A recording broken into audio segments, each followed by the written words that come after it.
I've hit my stream live. I've started my stream, so ready when you guys are. Just making sure everything runs fine.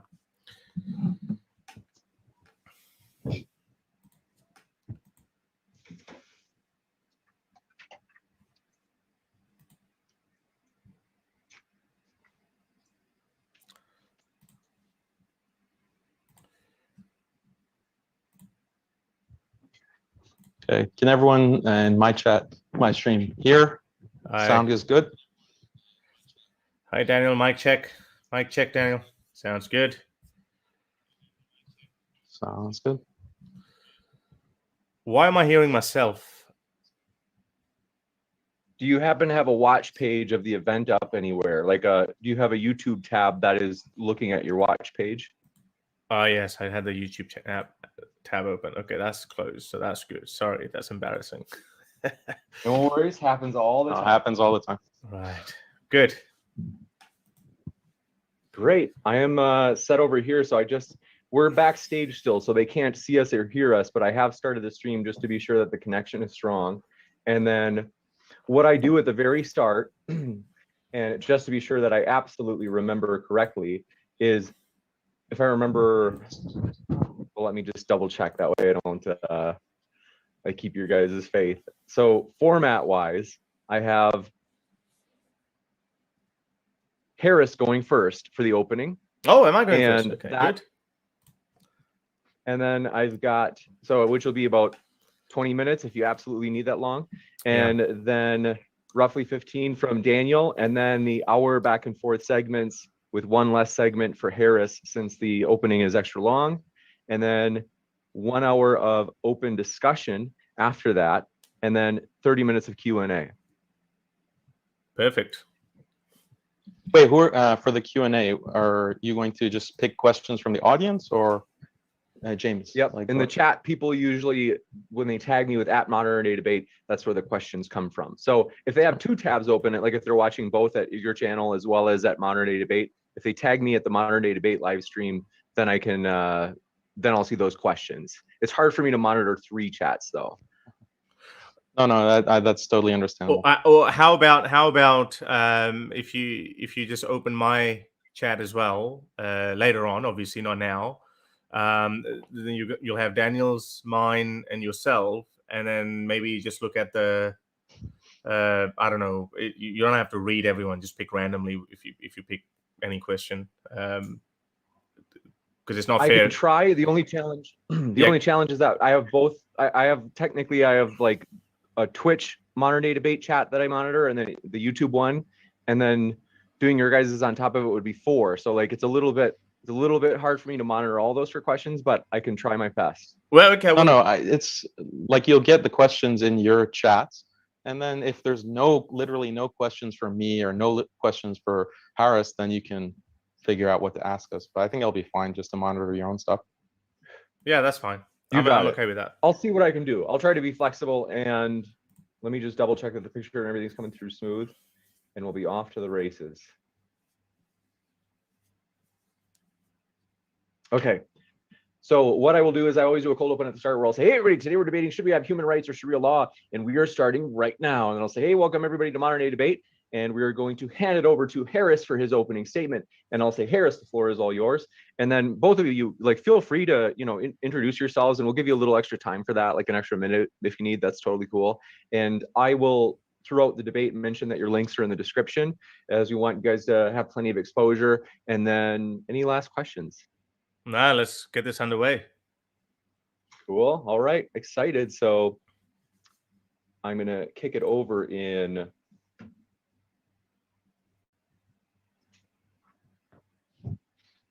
Thanks for your patience. Here I go in 3, 2, 1, ready, set, go. Hey, everybody. This morning we are debating Sharia law versus human rights, and we are starting right now. Ladies and gentlemen, welcome to Modern Day Debate. Thrilled to have you here, and we are going to start with Harris's opening statement. Thanks for being with us, Harris. The floor is all yours. Well, thank you very much. I just want to start by saying that every other conversation I've had with my adversaries, I've had it with the intention of trying to find a common ground try to find the best outcome, try to understand each other's positions. But pardon me for my skepticism, but I'm certain that this debate is not going to go that way because, to say the very least, my opponent is not interested in objectives I just mentioned. He's more interested in scoring points, beating his chest, and basically performing to his audience. Now, this is something I have never taken part in, so it's going to be good experience for myself as well. I've always had an open mind, and the fact that I no longer believe in a religion or a worldview that I was indoctrinated with is the evidence of my open-mindedness and of people like me. However, some people stay in the same worldview or a frame of mind they were born into. This is not just terribly sad, but it also shows us closed-mindedness of people like Daniel Haqiqatjou. I'm sorry to say this in advance if this debate gets rough and out of hand, because it's very hard to respect my opponent, as he pretends to be a serious-minded objectivist, but his antics show the exact opposite. Now, let me use this opportunity to welcome any serious Islamic apologist, and I will give you full respect, as I've done it in the past with people like Mufti Uthman Farooq, Uthman Badr, Mufti Abu Layth, and people like massive superstars like Hamza Ali Abbasi, ex-Pakistani movie star, now has become a full-on Dai. As I said, it's very difficult to respect someone like Haqiqatjou, not because of his outrageous beliefs, because more or less most of these guys share some of these views anyway, or because of his open incitement to murder and torture and enslavement of people, but because of his antics, even outside of this discourse, such as making fun of people's mental health, resorting to little childish antics as though it's a pre-boxing show or something, being more interested in claiming victory rather than having a meaningful discussion. Haqiqatjou openly says he doesn't need validation from Westerners or non-Muslims to respect the Islamic values or practices. Then the question arises, what is he doing here? If we assume that his statement is true and honest, then he is obviously here to reaffirm the belief of young Muslims who are losing their faith. Why? Because these young Muslims are fast becoming ex-Muslims. People like Haqiqatjou are the last hope of these confused young Muslims who are struggling to make sense out of the barbaric and outdated teachings of Islam. Sharia being one of the most troublesome, which has clearly no place in the 21st century. As progress hits the Muslim countries, the birth rates go down, and as a result, the growth of Islam is likely to slow down by 2060. Pew survey shows Muslims produce 2.9 children per woman. At the moment, however, it is likely to reduce as, let me quote Pew, the declining growth rate is due primarily to falling fertility rates in many Muslim-majority countries. It said, noting the birth rate is falling as more Muslim women are educated, living standards rise, and rural people move to cities. I will put this opening statement up on my website, and the link will be given for your reference. I, on the other hand, have a totally different take. I want to reach out to Muslim youth. I do care what Muslims think of us. My whole activism doesn't rely on helping young secularists and atheists to hold on to the rope of atheistic faith. No, because once you become an atheist, you become a free thinker. You don't need Dawkins or Hitchens or me. You can think for yourself. And this is why I reach out to these young Muslims. I'm trying to educate them about the dangers of Sharia, the barbarity, and at the same time making them realize the value of human rights, because Sharia is a totalitarian ideology, much like Chinese Communist Party or Kim Jong-un's Democratic Republic of North Korea. Acknowledging and respecting human rights will end up respecting you, your life, and that of your loved ones. It is by long shot the best deal you can have. Now, after this debate, Haqiqatjou and his fanboys are likely to claim victory, as they always do, because if they don't do it, they feel that their faith is irrational, which obviously it is, and that is the reason why they have to claim victory. On the other hand, atheists, people supposedly on my side, will also nitpick some of my arguments and responses. Why? Because atheists are self-critical. That is the beauty of it. So I don't judge the winners or losers by popular opinions of others, because in these cases, everyone vouches for their own guy, except atheists, of course. And I don't want them to change. The winner is determined by how many people are convinced by whose worldview. If tomorrow I start seeing comments that I was an atheist and Haqiqatjou gave some mind-boggling answers in defense of amputations, sex slavery, stoning, torture, beheading, etc., and in light of these amazing arguments from Haqiqatjou, I have now decided to leave my debauchery-riddled atheism aside and become a Muslim. Now that I've said it, I certainly expect some fake atheists claiming just that, but we all know that's never going to happen. On the other hand, I still get comments from people who watched my debate with Uthman Badr nearly 3 years ago in a Sydney university, or with Hamza Ali Abbasi, or with Uthman Farooq quite recently. And people send me messages and say they were Muslims and now they've left Islam. I expect more messages like those for many more years to come. Not necessarily because of me, but because of being exposed to these conversations that they were deprived of. But it was the start of a journey. They looked it up, they listened to other people, they investigated their own faith, and they flipped. Because the only thing that keeps people in their circle of faith is childhood indoctrination and the consequent ignorance, which we can both say is not the case with Haqiqatjou, or some sort of an emotional trauma, which is most likely the case with Haqiqatjou. I wasn't aware of Haqiqatjou's actual story, which I was made aware of a couple of days ago, and I don't wish to talk about it out of respect for a fellow human being who was wronged by a society she was living in. But I have always believed people who are so dogmatic about their worldview, least to say as obviously false as Islam, there must be some sort of an emotional trauma. I assume it would be the case of experiencing racism in white America, as a lot of children of immigrants suffered from in their schools. As a result, they develop identity crisis, and that's what I assumed would be the case with Haqiqatjou. But after learning about his story, I had this sudden feeling of sadness and that heart-sinking feeling. But at the same time, it made me wonder, how could someone who would have gone through so much, whose family would have gone through so much, yet he becomes sadistic almost, loses all human compassion in the process, and wishes the same kind of injury upon others, like wishing death for apostates, homosexuals, adulterers. Someone who would have gone through a personal tragedy, who would have seen his family members cry for countless amount of hours, who would have experienced depression, sadness, anxiety, yet he makes fun of other people's anxiety or their depression or their suffering. What could turn a man's heart into a stone? This reminds me of a story when Stalin's first wife, Kato Swanidze, died. At her funeral, Stalin said, "This creature softened my heart of stone. She died, and with her died my last warm feelings for humanity." So sometimes a personal tragedy can create monsters, and they become source of immense suffering for all those unfortunate enough to be living around them. The reason why other Muslim scholars don't openly adhere or preach the very values that Haqiqatjou so proudly and boastfully propagates is because they might be Muslims, they might revere Prophet Muhammad, but they are not sadists or psychopaths who are totally devoid of compassion and mercy. But that is not the case with Haqiqatjou. He had to turn off his compassion switch in order to accept Sharia in its entirety. No sane person can advocate and propagate Sharia. We have seen videos of ISIS, even seen videos of ISIS soldiers throwing homosexuals off the rooftops, which Haqiqatjou promotes, crying because they probably hadn't turned off their compassion switch as their leader Baghdadi had. But just imagine for a moment, you find out tomorrow that I've been captured by the Taliban and they've executed me. A lot of Muslims, upon hearing this news, not even the sadist ones, the normal ones, might say, he was a dick anyway, he deserved it. But now imagine they filmed it.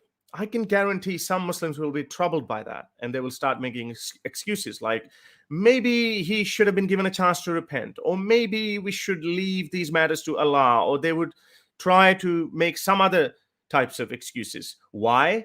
Because they haven't turned off their compassion switch as Haqiqatjou has.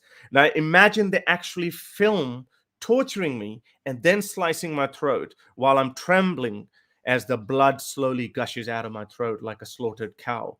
I still like to believe majority of Muslims will not be happy. This is not wishful thinking on my part. In fact, it is the only reason why ISIS could not get popularity amongst Muslims, amongst the very Muslims who say, we want Sharia, like most followers of Haqiqatjou. But why?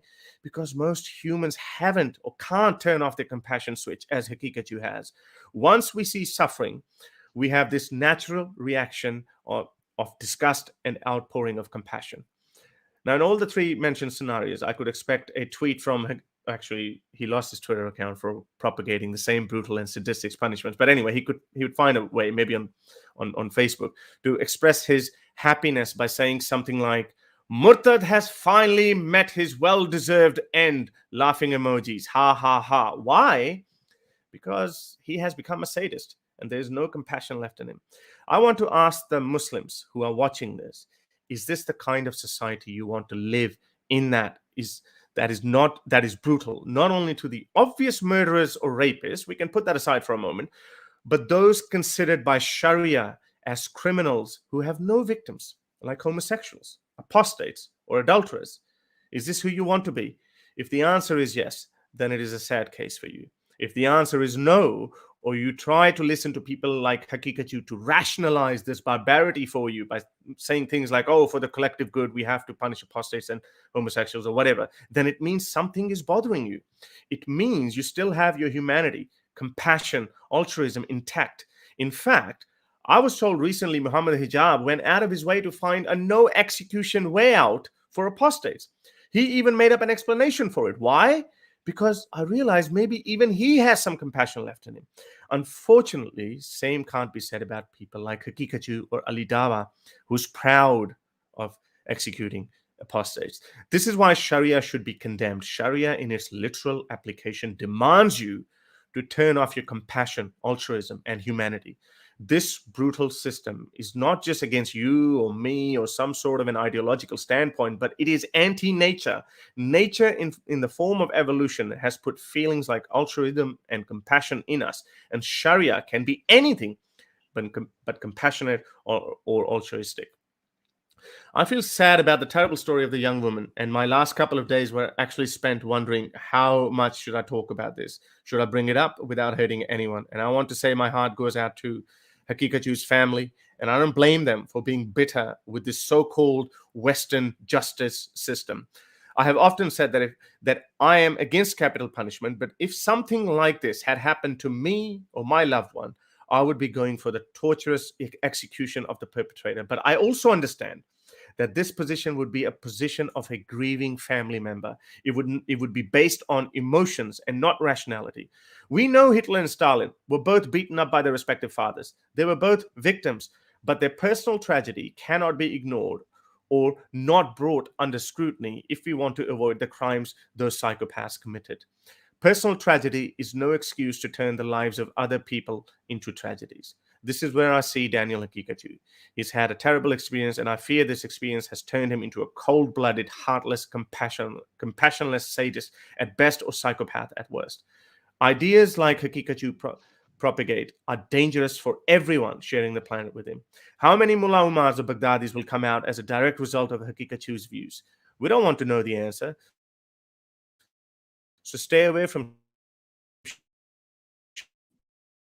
Sharia. And the Sharia hands out. I think there might be, just to be, pardon my interruption. Wait, just the last like maybe 5 seconds it froze. I just want to be sure the audience gets to hear your opening. If you I want had to 20 repeat minutes. maybe what you said. I had 20 minutes.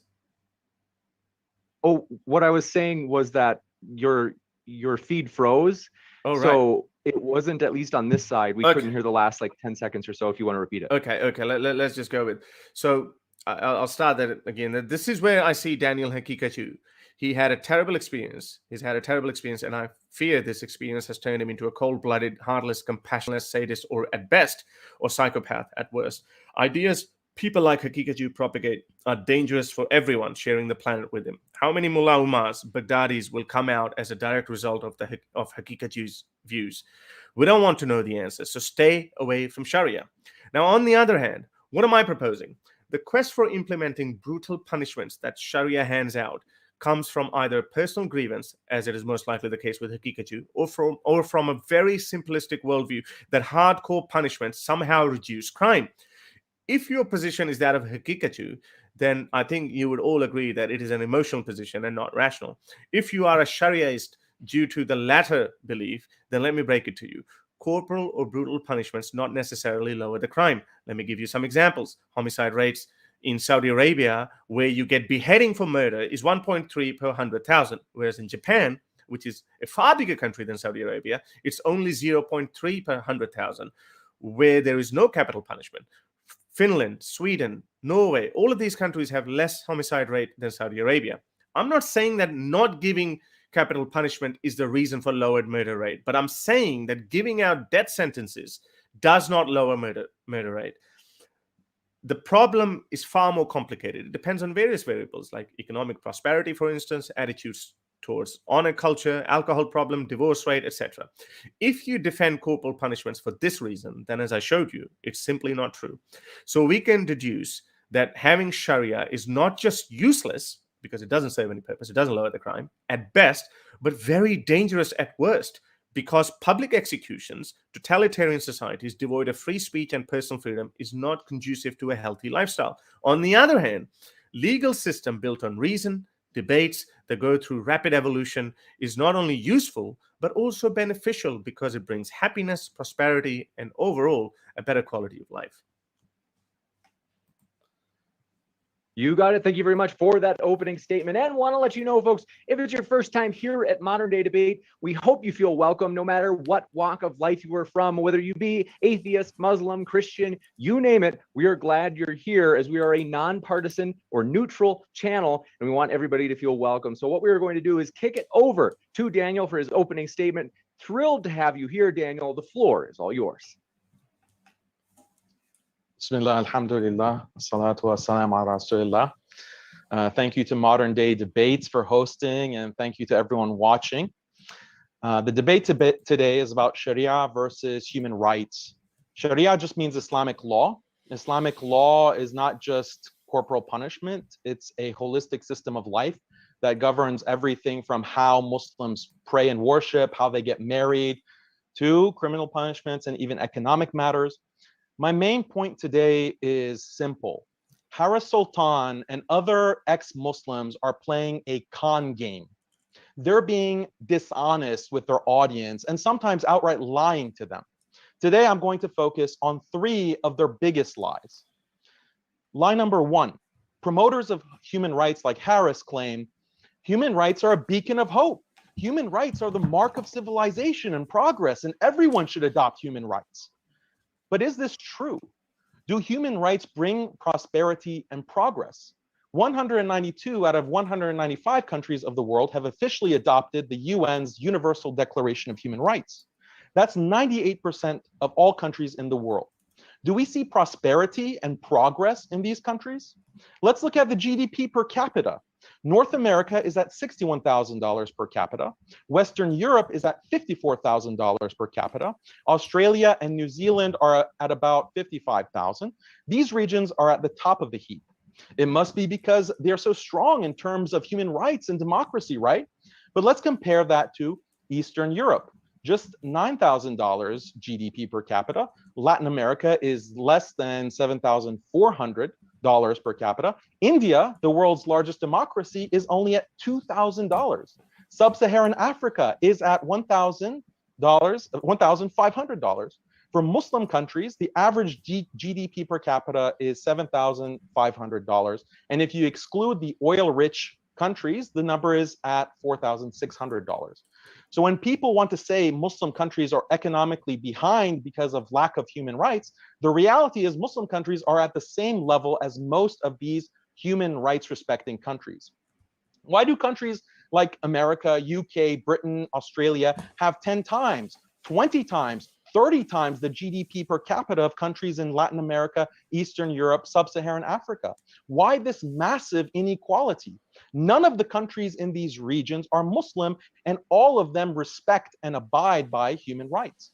Consider Botswana, considered one of the oldest democracies in the Southern Hemisphere, one of the earliest adopters of LGBT rights in Africa, very high female involvement with voting and politics, but it has only 1/10 the GDP per capita of the US. Or consider Haiti. They ratified their secular constitution in 1805, over 200 years ago. They had a female president in 1990.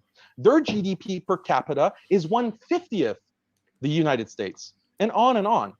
On this other side of the coin, you have countries that have openly rejected human rights and democracy, like China, which has a GDP of $10,000, and Singapore, which has a GDP per capita of $65,000. So either way you look at it, there is no correlation between adoption of human rights and democracy with economic prosperity.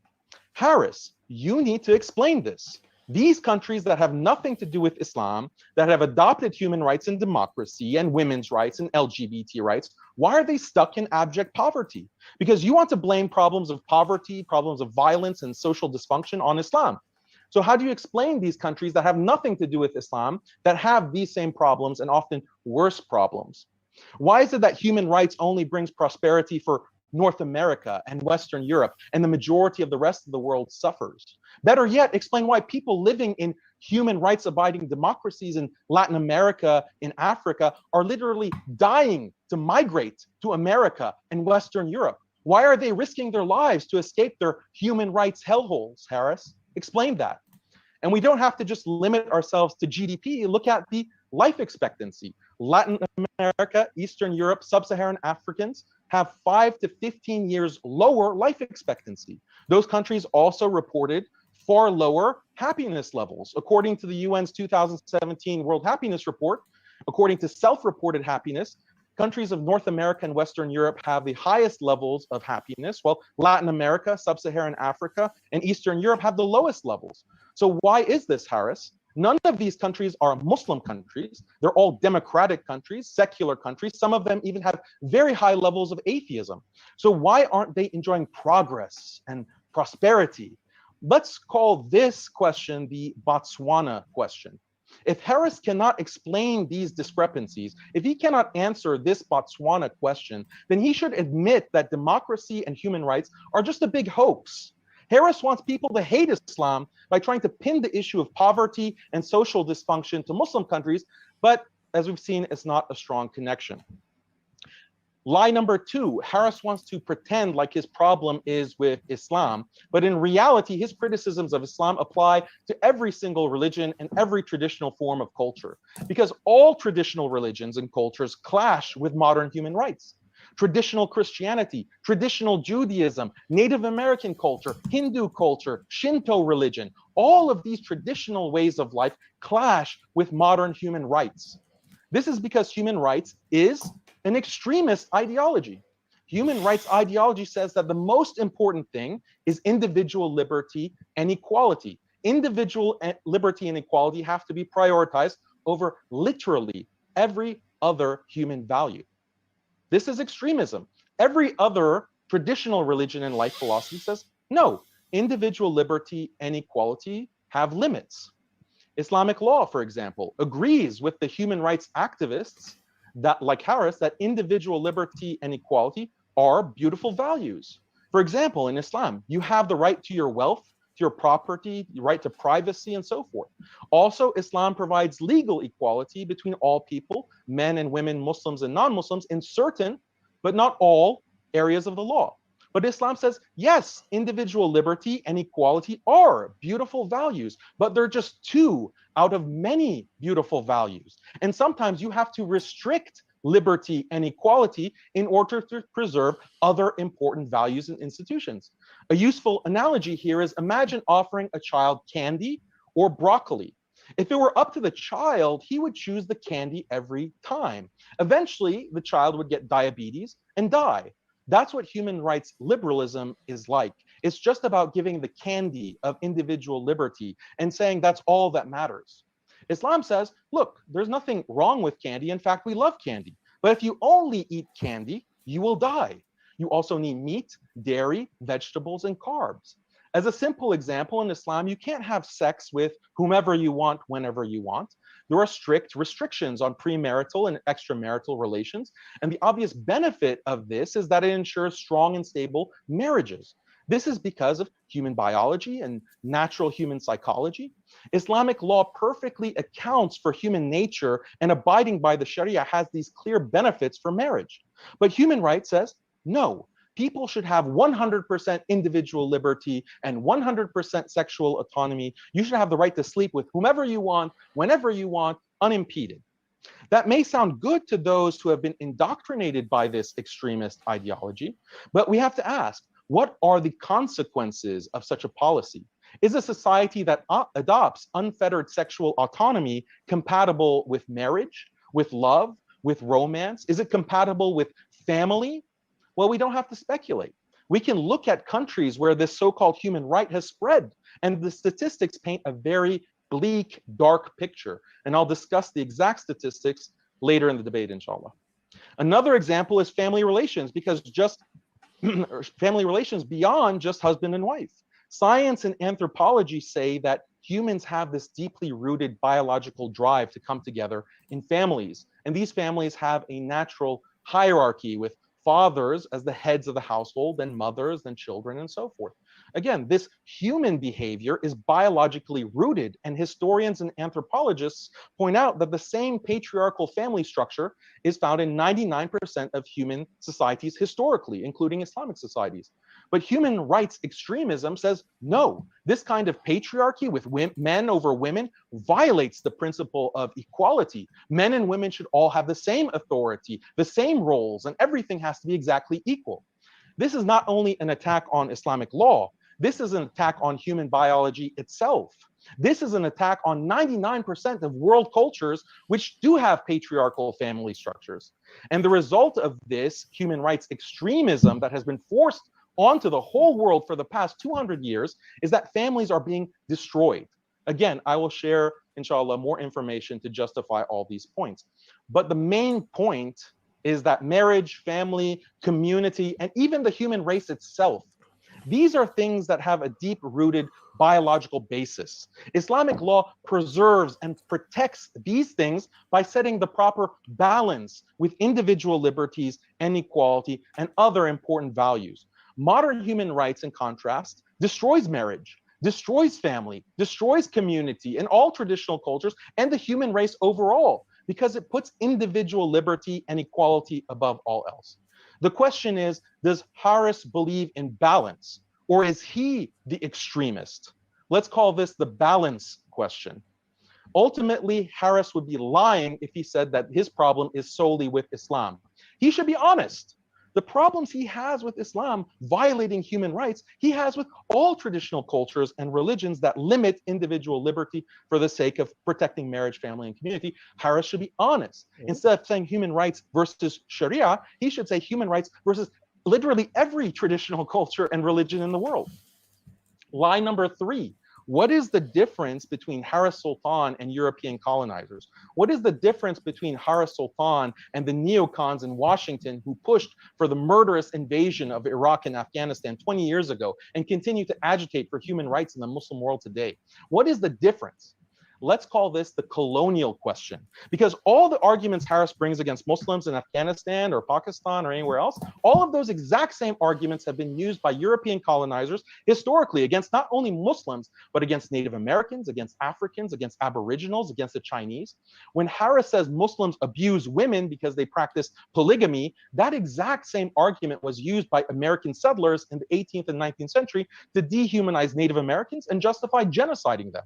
When Harris says Muslims are barbaric because they use corporal punishments against criminals, that exact same argument was used by the European colonial empire against the African tribes they genocided.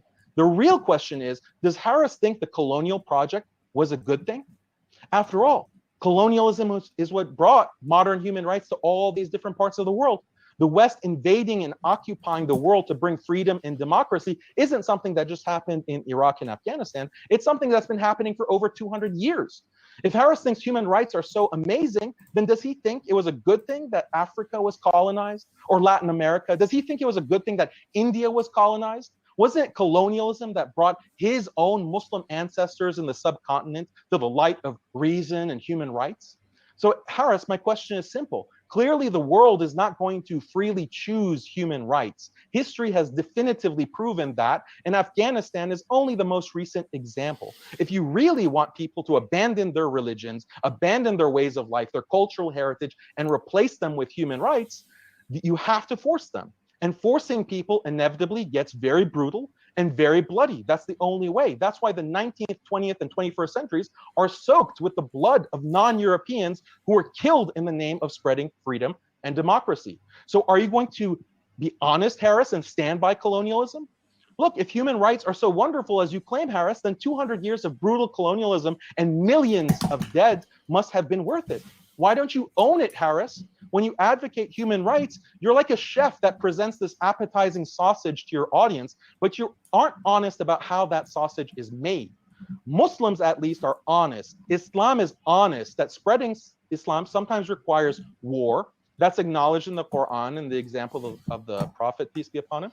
And I'm not equating Muslim conquest with European Colonialism, by the way, because there are major differences that we can talk about. For one, Euro-American colonialism, past and present, is genocidal, and the death counts make that very clear. But my point is, you human rights activists are not honest. You don't own up to the true horrifying nature of spreading freedom and democracy. So Harris, if human rights are so brilliant and fantastic, then be consistent. Tell us that the millions of deaths and the brutal occupations are worth it. You can't make an omelet without breaking a few eggs, right?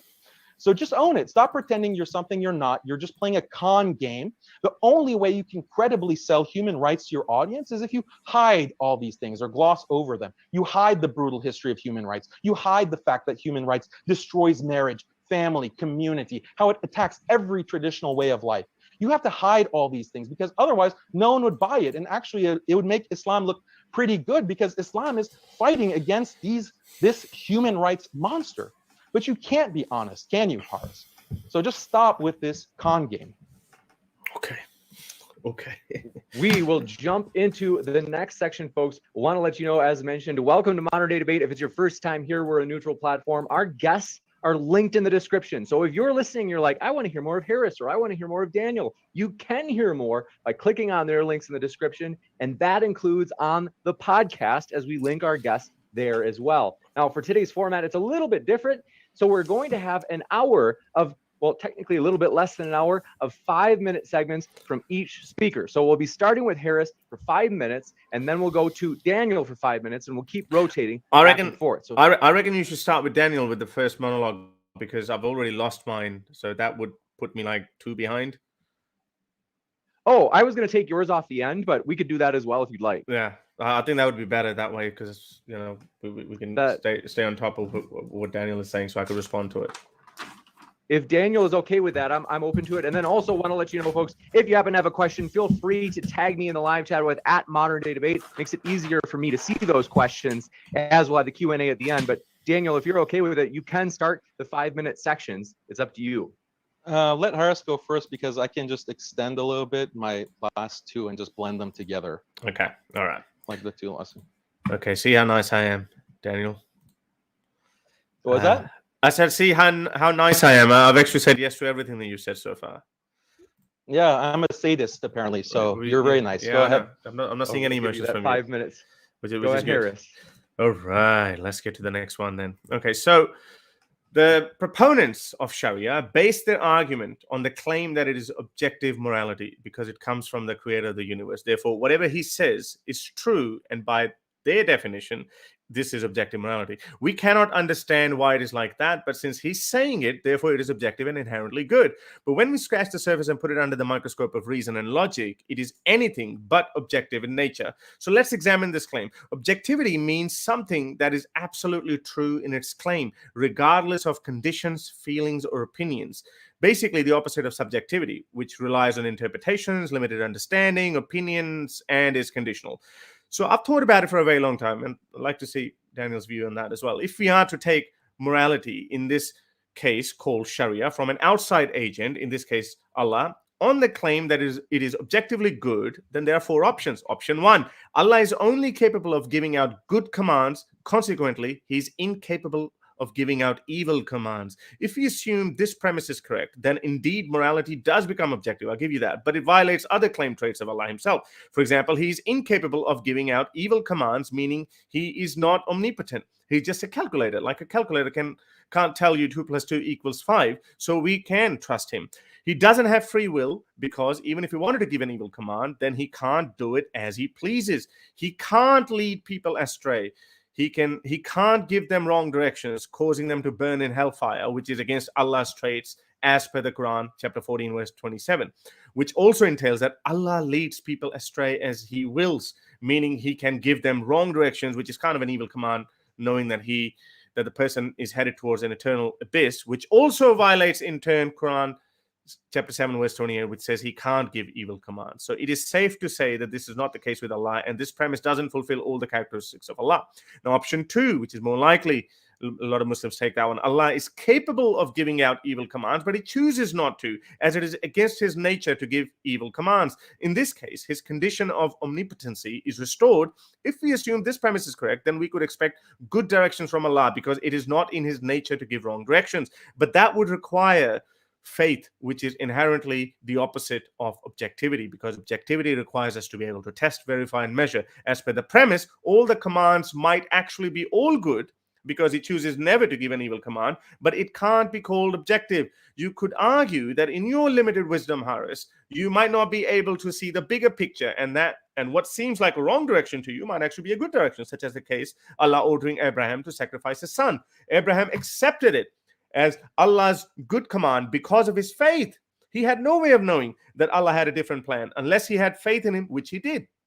So in principle, he required faith, not evidence. And hence, for us to determine a command is objectively true, we need to be able to test it. For example, if you told a blind man that the moon emits white light, it might actually be objectively true, but the blind man, it would require only faith to believe in it. The blind man is confined by his limited vision, as us humans are confined by a limited wisdom. But for us to believe it's objectively true, we'll need to be able to measure it ourselves. Although this is the most agreed upon option, but it also violates Quran 14:27 and Quran 2:7, as Allah has purposefully made people blind and put a seal on their heart, so they can't even see his wisdom, just have faith in him. But then in other place, Quran says, chapter 15, verse 75, look at the signs I have left for you. It is literally asking a blind man to see. How can I see if you have blinded me? Option 3, God can give any command, and by virtue of it coming from him, it just becomes good, which basically means that God can turn good into evil and evil into good. This is a logical fallacy, because for good to become evil and vice versa, these two entities have to exist independently. This is like making a four-sided triangle. You can't do that. It's either a triangle or a square. Just like that, objectively, it's either good or evil. Creating evil only to turn it into good defeats the purpose of creating evil in the first place. For example, Allah allowed Adam's children to have sex with each other and produce babies, only to turn it into an evil action later on. If we look at it in absolute terms, then it can't both be good or bad at the same time. It's either evil or good. This proposition creates further problems once we admit that God can turn evil into good and good into evil. Then, as I said earlier, it breaks all bases of rationality. Every other rational criticism of any other faith or proposition becomes irrational, because anything can happen. I wonder why Muslims make fun of Christians with the concept of God is the Father and the Son. If we assume God can violate basic fundamentals of reality, then he can be the Father and the Son at the same time, and Christian faith becomes perfectly irrational and rational at the same time. But Muslims don't buy that. This proposition also violates the Quran, as Allah himself says in the Quran, chapter 7, verse 28, Allah gives no evil command. So this verse might put him back in the option 1, but we already know that option doesn't fulfill all the other characteristics. Now, option 4 is Allah just gives evil commands and not good commands. I think we can all agree that that's not the case. So if you look at it, honestly, Allah doesn't fit in any of these options. Why? Because it's so contradictory that you can't fit this box in any circle. We can go through time. We'll kick it over to Daniel for his opening statement, or his 5-minute rebuttal. Go ahead, Daniel. Okay, my claim again is that liberal secular human rights regime has been a disaster for the human race. Note that in Haris's response, he didn't address any of my questions, so we're going to see if he's going to answer anything in this debate. I'm going to focus on 4 main examples. Liberal human rights destroys marriage, family, community, and the human race overall. So let's start with marriage. I want to address maybe most of you in the audience directly. Do you know why you are alone? Do you know why you can't get married? Do you know why, if you are married, you are very likely to get divorced? Do you know why there's a very high likelihood that you will die alone? All of this is because the liberal human rights regime is destroying marriage. The fact of the matter is, marriage is deeply rooted in natural human instincts. We crave romantic affection. We want to give and receive love with a long-term committed partner who we have children with. Psychologists and neurobiologists call this pair bonding. Pair bonding is this instinct to bond with the opposite sex in a long-term relationship. Most animal species don't have this pair bonding instinct, but 3% of animals do have pair bonding, like most birds, certain primates, and also human beings. Being in long-term, committed, married relationships is associated with countless benefits in terms of health and happiness. The Washington Post reported that studies prove that married people have happier, healthier relationships than unmarried couples who simply live together. But human rights has destroyed marriage, and it's easy to understand why.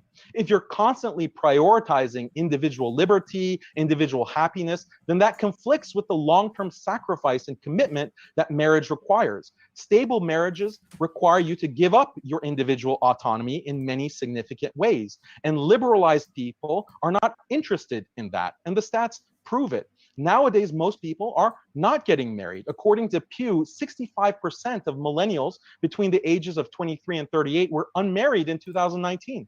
Pew predicts that in a few short years, 75% of millennials will never be married. This will be an all-time low, according to Pew. Now, you might think maybe people are not getting married, but they're still having long-term unmarried relationships. Not true. According to the Washington Post and the General Social Survey, the share of US adults reporting no sex in the past year reached an all-time high in 2018, underscoring a 3-decade trend.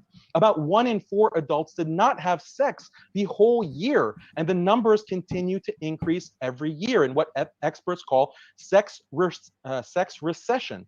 In some countries like Denmark and Spain, governments have to literally beg their population to have sex. Now, if you're in the minority who does get married, then the likelihood that your marriage will end in divorce is very high if you live in liberal democracies. In the US, about 44% of marriages end in divorce. In France, 51%. In the UK, 42%. These stats don't even factor in long-term separation between couples. If we counted that, the rates would be even higher. The likelihood your spouse will cheat on you is also very high in free liberal countries. Some studies have found that the infidelity rate is as high as 26% in some Western countries. Those people who do get married are also going to have lower quality marriages. Studies show that having multiple sex partners prior to marriage reduces marital quality. People are less satisfied with their spouse when they have been around the block a few times, literally. By the time people do get married in the West in their 30s or 40s, they have had so many failed past relationships that they're often emotionally damaged. The person you're marrying comes with all this baggage in addition to your own baggage. So the overall marital quality suffers. But Muslims, because of Islam and Sharia, are on the opposite end of all this. Yes, modernity is affecting Muslims, unfortunately, but we're on the opposite end in terms of these stats. Numerous ethnographic studies of Muslim countries prove this. Muslims get married more, they get married younger, they have far lower levels of premarital and extramarital sex, they have lower divorce rates, and due to all of this, they have higher quality marriages, love, and romance. This is because of the rules in Islamic law that specify gender separation, hijab and modesty, restrictions on fornication and adultery, patriarchy and gender roles, family involvement in marriage, and so forth. These are rules the liberal human rights regime considers backwards and misogynistic, but these are the same exact rules that save Muslim marriages from the destruction that Western society is suffering from. So Haris can give this abstract discussion of objective good versus evil, but marriage and love is something that humans all value. And I'm citing stats, I'm citing studies that everyone can agree with and everyone feels viscerally because that's human nature. Thank you very much. We'll kick it over to Haris for his 5-minute rebuttal as well. Okay, if someone claimed that he's all wise and knows about the past and the future and always has the right answer, you would expect him to give you an absolutely complete and true statement every time he utters a sentence. This is a claim of the Quran as well. That's a perfect expectation, and Allah claims to be just that. Is he all-knowing, as it is said in the Quran, chapter 31, verse 34, or in the Bukhari 318, he already knows what's going to happen later today, tomorrow, and a million years into the future. If he does, then why does he change his statements all the time, or at least completes them, implying his first statement was either incomplete or unclear, which is against his claim of it being a clear book, as Quran chapter 5, verse 15. For example, Allah, which is Muhammad, says in Quran chapter 4, verse 95, "Not equal are those believers remaining at home and the mujahideen who strive and fight in the cause of Allah with their wealth and their lives. Haqiqatjou, this is actually for you. Not equal are those believers who remaining at home and the mujahideen who strive and fight. Allah had given his absolutely true statement for all times, and everyone who hadn't been able to join jihad for right or wrong reasons would have been condemned to eternal hellfire or at least social humiliation. But luckily, by sheer coincidence, a blind man happened to be sitting there who overhears Muhammad dictating this verse to his scribe, and he says, "But, oh Prophet, what about me? If I was capable, then I would have joined the jihad." Then this is so comical. Muhammad pretends, I'm getting another revelation, and adds the phrase, other than the disabled. This whole story is written in Tirmidhi 3033. Now, what kind of an all-knowing entity, when giving his final word for all times, forgets such a detail? This is not an isolated incident. There's another hilarious story from the 7th century. Those guys were having a lot of fun in the desert. For example, when Allah was explaining in Quran 2, chapter 2, verse 187, how you should fast in the month of Ramadan, he tries to be poetic and didn't realize how much confusion it would create later on. He said, eat until the white thread becomes distinguishable from the black thread. So those geniuses over there started putting white and black threads on their legs, and they would eat until it's bright enough that they could tell them apart. Allah was like, Jesus. And then he added the word al-fajr, meaning dawn. Now, this story is also written in Bukhari 4511. Did the all-knowing God not know this? You would be forgiven if a man makes that statement, because yes, he might not have anticipated it, but an all-knowing God must have known this.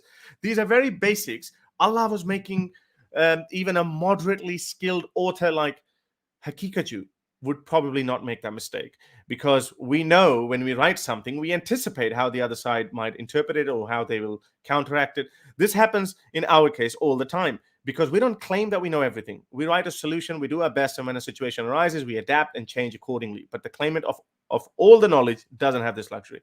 This all-knowing God is either a cunning liar or not so wise, as he says in Quran 109:6. For you is your religion, for me is mine. If you took it on face value, you'd be like, okay, that's a reasonable offer. But when they came to power, everyone had to either convert to Islam or be exiled. In the Quran, chapter 2, verse 62, Allah in his all wisdom says, Jews, Christians, and Sapiens can go to heaven, need not to worry.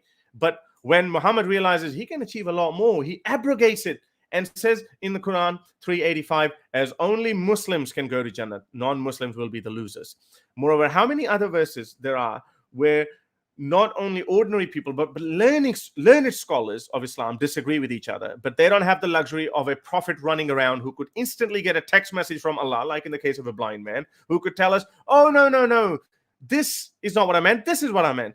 And Allah knew this problem. This is why in Quran chapter 5, verse 19, he said, I am sending you another prophet, so you don't complain, where is our prophet? Well, I'm still complaining. Where's our prophet, Allah? Well, we need another prophet too, because there is so much confusion in understanding Allah's verses, like how much is too much, wife beating, for example. Thank you very much for that 5-minute rebuttal. We'll kick it over to Daniel for his 5-minute rebuttal as well. Yeah, so Haris, it looks like you're gish galloping. You're just giving all of these random points. Like, can you just specify something that you want me to respond to? It seems like you're just rambling. You know, the topic of the debate is Sharia and human rights, and you're just bringing all these different theological issues. So try to focus. Sharia. I gave you, don't interrupt me. You have specific questions that I gave you clearly that you can respond to on human rights, but you're just bringing up all of these random topics.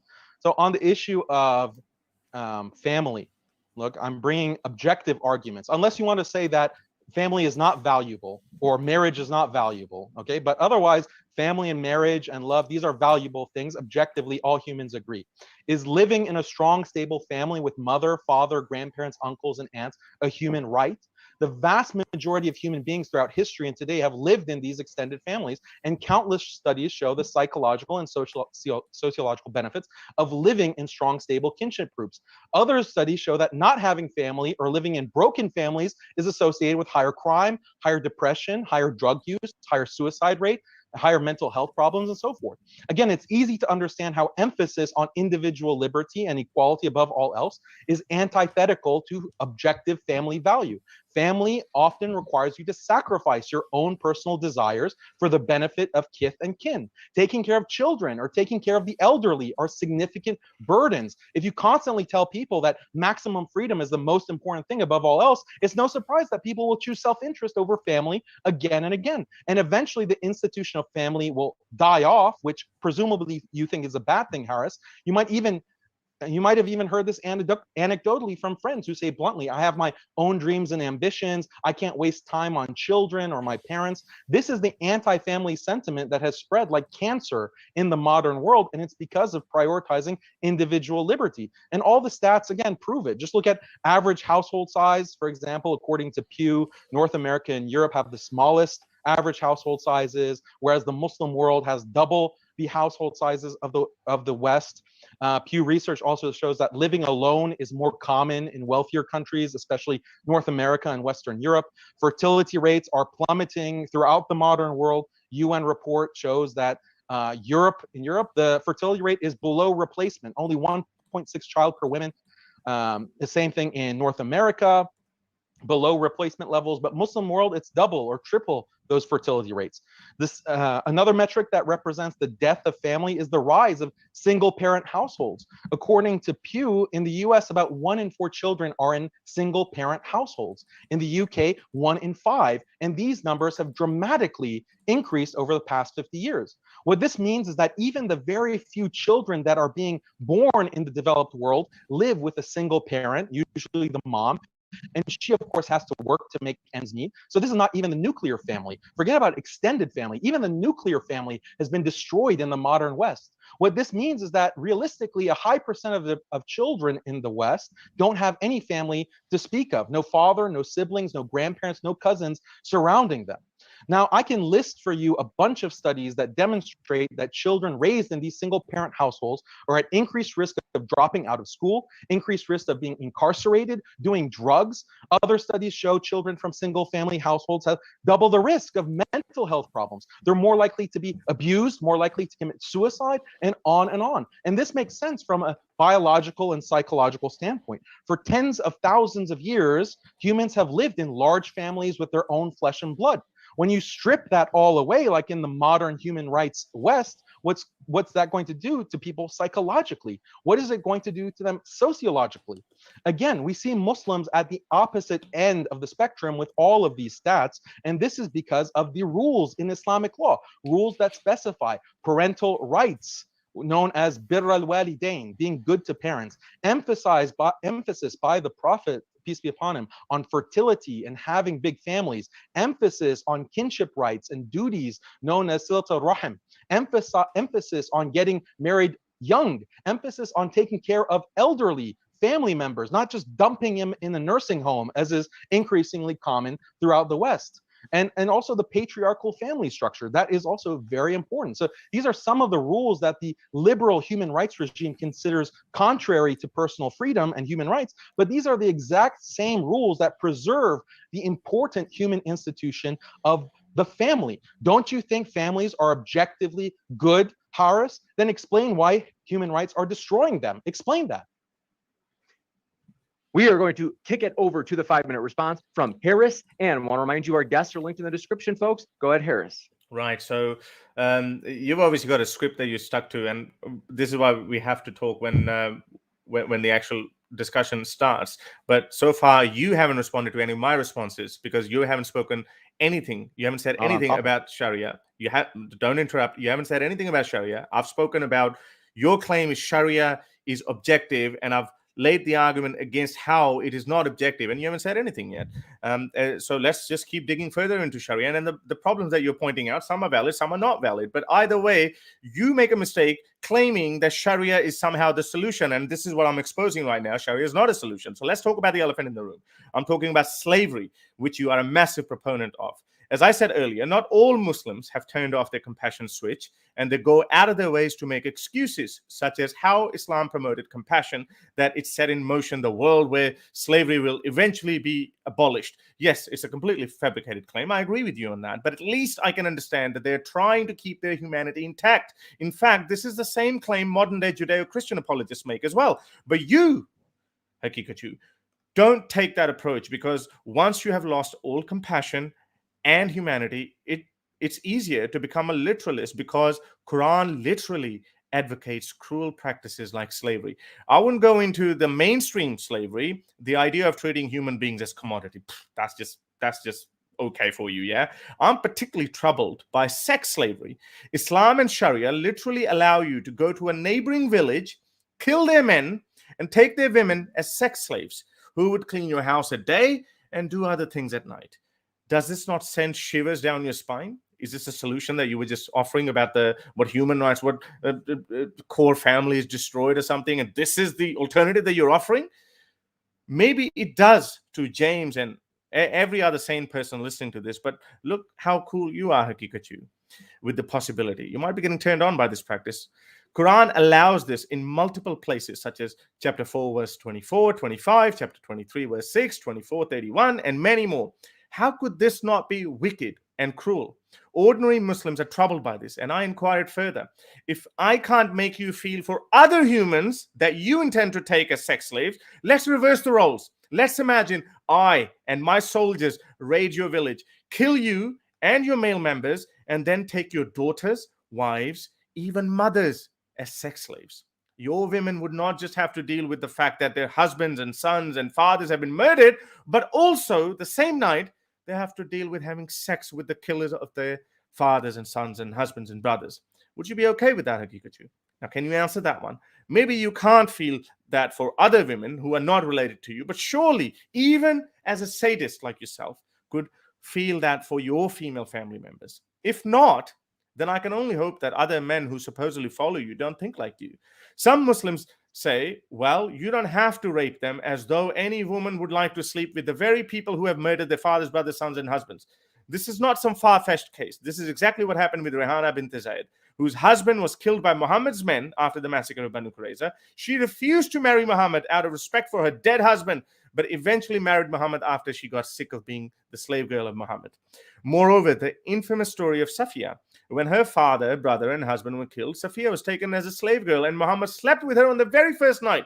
This was so outrageous that even one of the servants of Muhammad stood guard at the tent. When asked by Muhammad, "Hey, what are you doing here, boy?" "Oh, messenger of God, this young woman had just been married, and you killed her father, husband, and brother. So I did not trust her not to harm you." The Prophet laughed and said, "Good."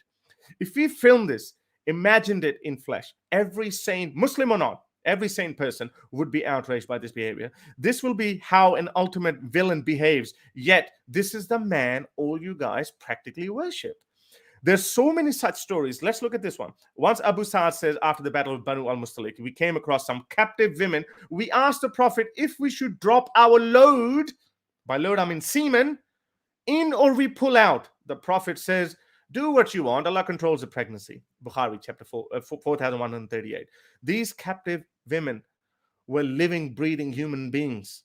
Imagine my soldiers come to me and ask me, "Oh, General Sultan, whether we should pull out or drop the load in the sisters of so-and-so we have just killed." And you're worried about the falling fertility rate?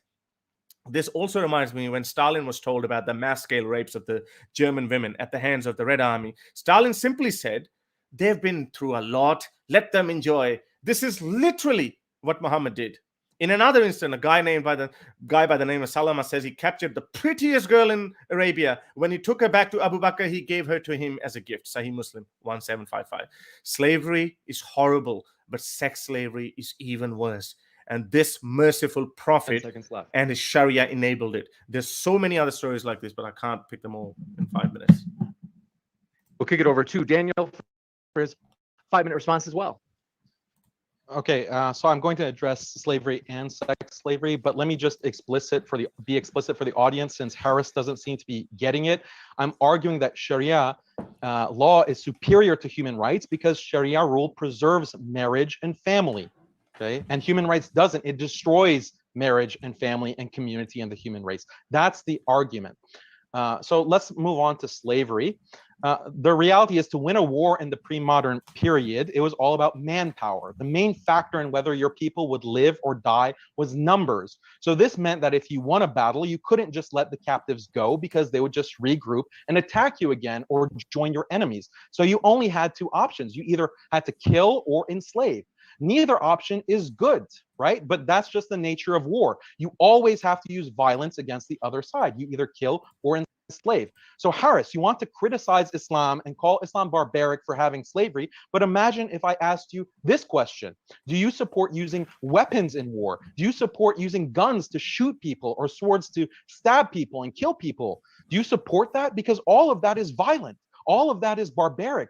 Presumably, you'd say, yeah, of course I support weapons and killing, because how else are you going to fight war and defend yourself?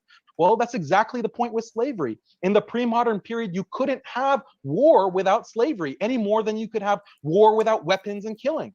In other words, if killing people can sometimes be justified, then slavery can also sometimes be justified. And this is exactly what your friend, apostate prophet, accepted with open arms in our debate last year. Imagine in the future they invent a new technology for war where a laser shoots from space and can directly target any person in the world. And the technology is so precise that there are zero casualties other than the intended target. Then people in this future might look back at our time and say, look how barbaric those people in the 21st century were. Look how barbaric with their tanks and guns and bombs. Would that make any sense? That's exactly what you're doing by criticizing Islam for slavery. You should just acknowledge that slavery could be completely justified in certain circumstances, which, by the way, are the circumstances people have lived in for 99% of human history. Now, if you want to argue that Islam requires enslaving people today, I would say that that is not correct. It depends on the imam. If you read fiqh, Islamic jurisprudence, this is very clear. There's no requirement that people captured in war are enslaved. This is discussed in classical fiqh books. For example, Bidayat al-Mujtahid by Ibn Rushd in the 12th century. Go to Kitab al-Jihad, and he summarizes the position of the four Sunni schools of fiqh. The imam has the option to pardon people and forego taking slaves in war. The imam does not have the option to suspend, for example, hudud punishments for lashing for fornicators. But taking slaves is one of those issues where the imam can forego if it's in the best interest of the Muslim community. So in modern times, a hypothetical imam could exercise this option and still be 100% consistent with the most strict understanding of traditional Islamic law.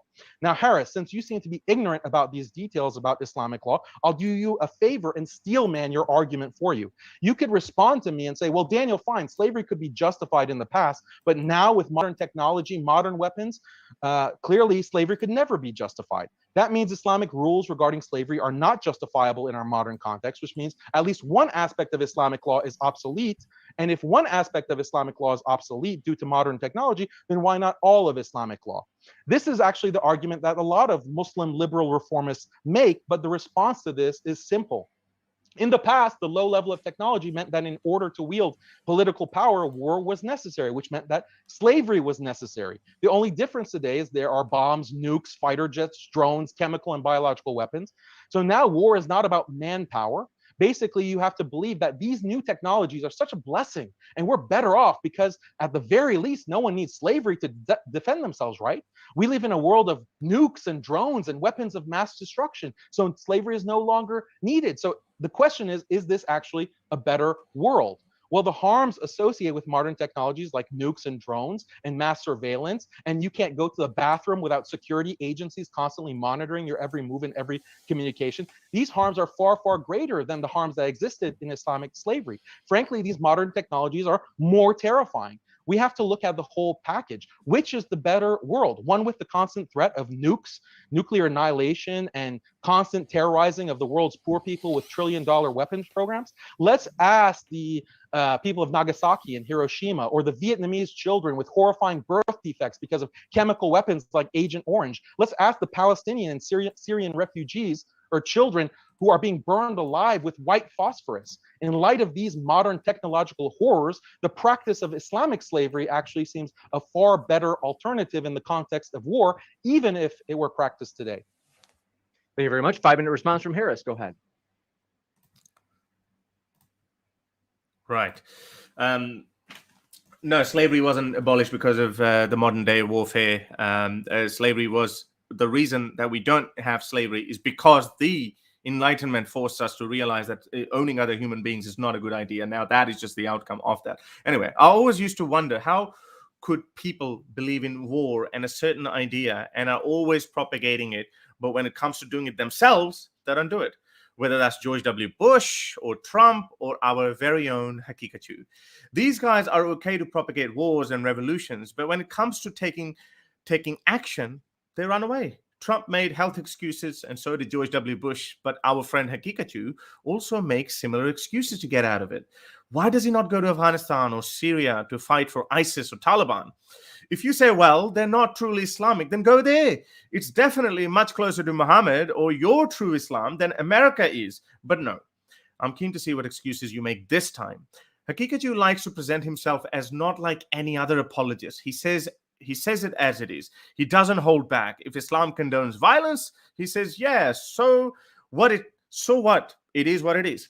But when it comes to fighting the holy war or application of Sharia, he doesn't actually do anything. At least those jihadis who went to Syria to fight for ISIS were honest. Osama bin Laden, who gave up his life of luxury, was honest.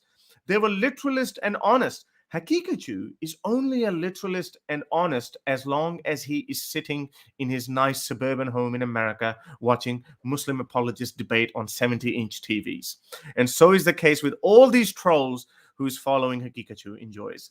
They stay at home, probably enjoy welfare payments, but buy nice cars and enjoy shisha at night. Wallah, life is good, everything's sorted, but let's curse the West. Look what Prophet Muhammad said about people like Haqiqatjou. Not equal among the believers who sit and the mujahideen who fight for Allah. Tirmidhi 3033. Look what the Quran says. Fighting is enjoined upon you. While it is hard on you, it could be that you dislike something when it is good for you. Quran chapter 2 verse 216. This is directly for you, Haqiqatjou.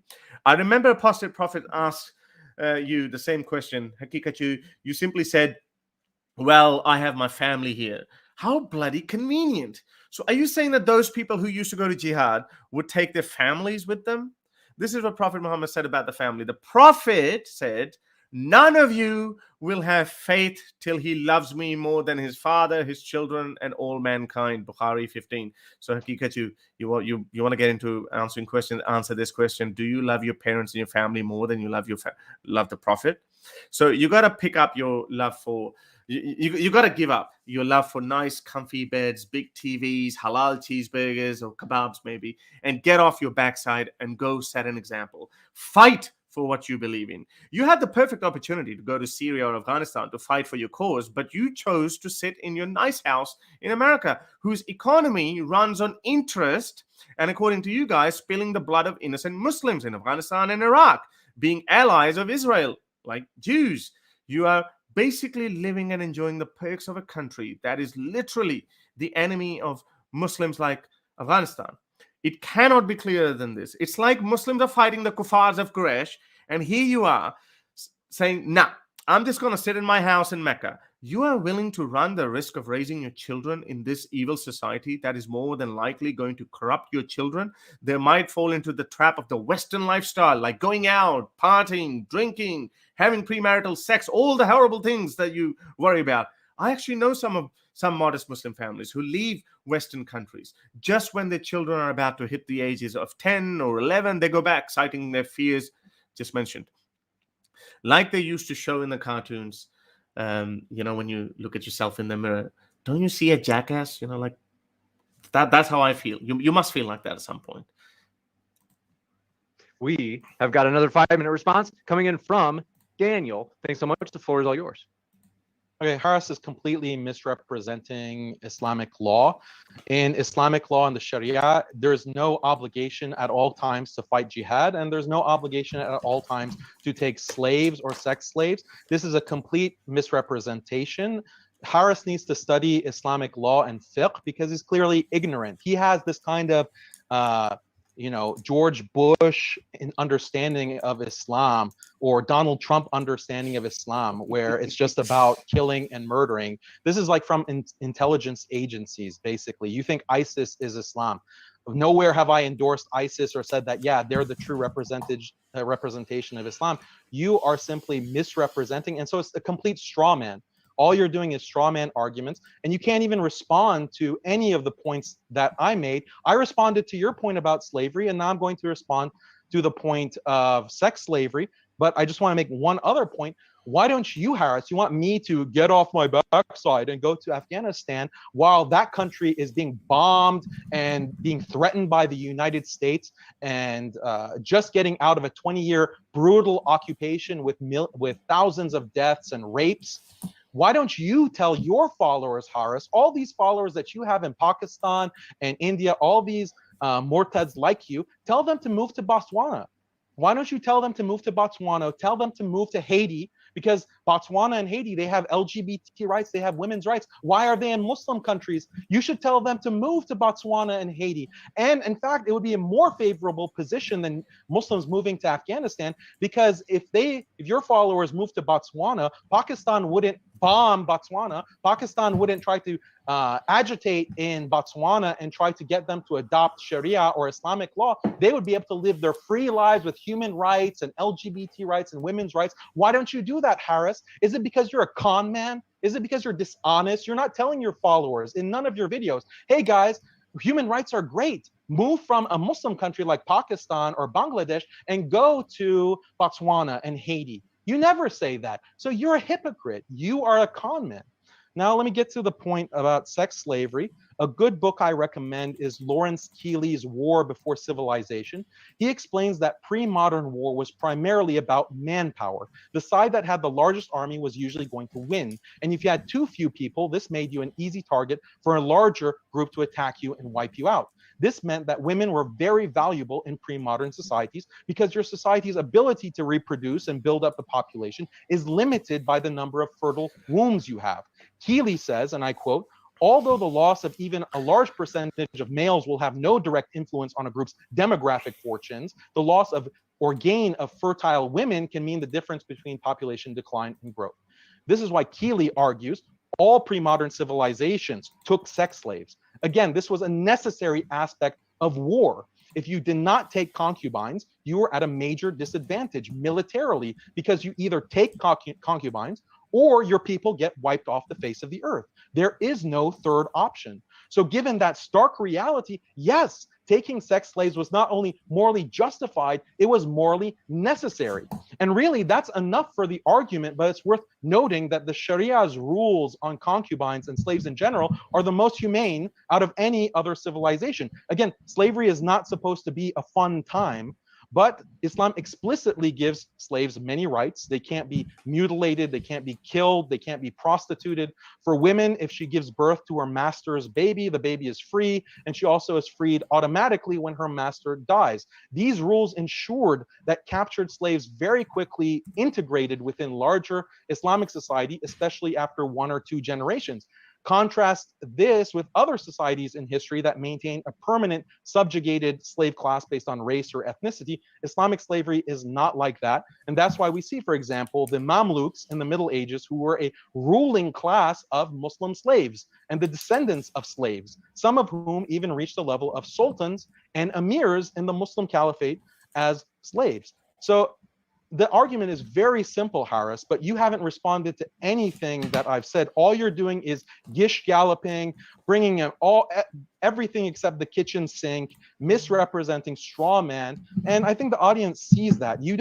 I have a very simple argument. Sharia preserves marriage and family and community and the human race overall. And I'm bringing statistics, objective statistics, that if you think that family and marriage is not valuable, then say that. Say that you don't think it's valuable, so we know. But otherwise, I'm bringing objective arguments, and you haven't responded to any of my questions. kick it over for a 5-minute response from Harris Sultan. And in case you didn't see it in the live chat, there is a poll, folks. Feel free to take that poll and go ahead, Harris. It's funny that you say no obligation to join jihad. How convenient for you, yeah? But where is the longing to work for your God, work for your religion, to spread the word of Allah? Where is the longing for that? No. Yeah, that nice comfy couch is much better than why go for jihad in Afghanistan. You didn't praise ISIS, I know that, but you did praise Taliban. Why don't I move to Botswana or Haiti? Well, because human rights is not the only thing. It's just a part of the package. It's not the whole package. So there's so many other things that you want to get. Botswana and Haiti probably don't take refugees either. And why would you not want to go to a country where you can maximize pleasure and you live your life to its maximum? So I think that was easy to respond and take that long. Anyway, now let's talk about the rights Sharia gives to women. I'm sure you have a script written for that too, because you knew I would bring that up. Needless to say that their statement is worth half of that of a man, meaning they're not equal. Quran 2:282.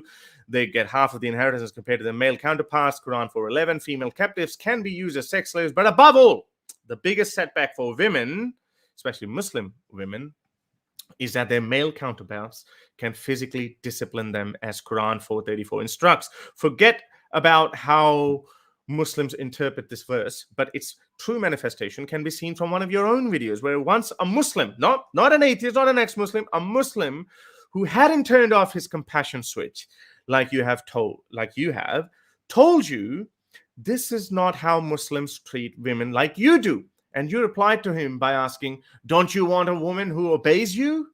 Yes, you need an obedient servant, not an equal life partner with whom you build a relationship of trust, love on the basis of equality. Yes, you have your own worldview of preserving family and marriage and fertility rate and all that. Is this how you want to do it? You know what? Probably better if human race goes extinct. You build it upon how much she obeys you. Cook me dinner. Okay, husband.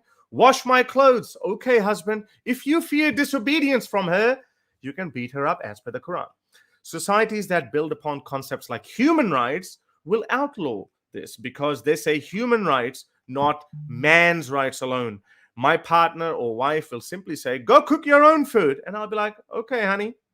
In your article, my sister, you were talking about violence against women. And you said people who commit violence against women, you would only say that don't leave them in a room with you, which is a respectable position to take. But honest, is it according to your worldview? Is it honest?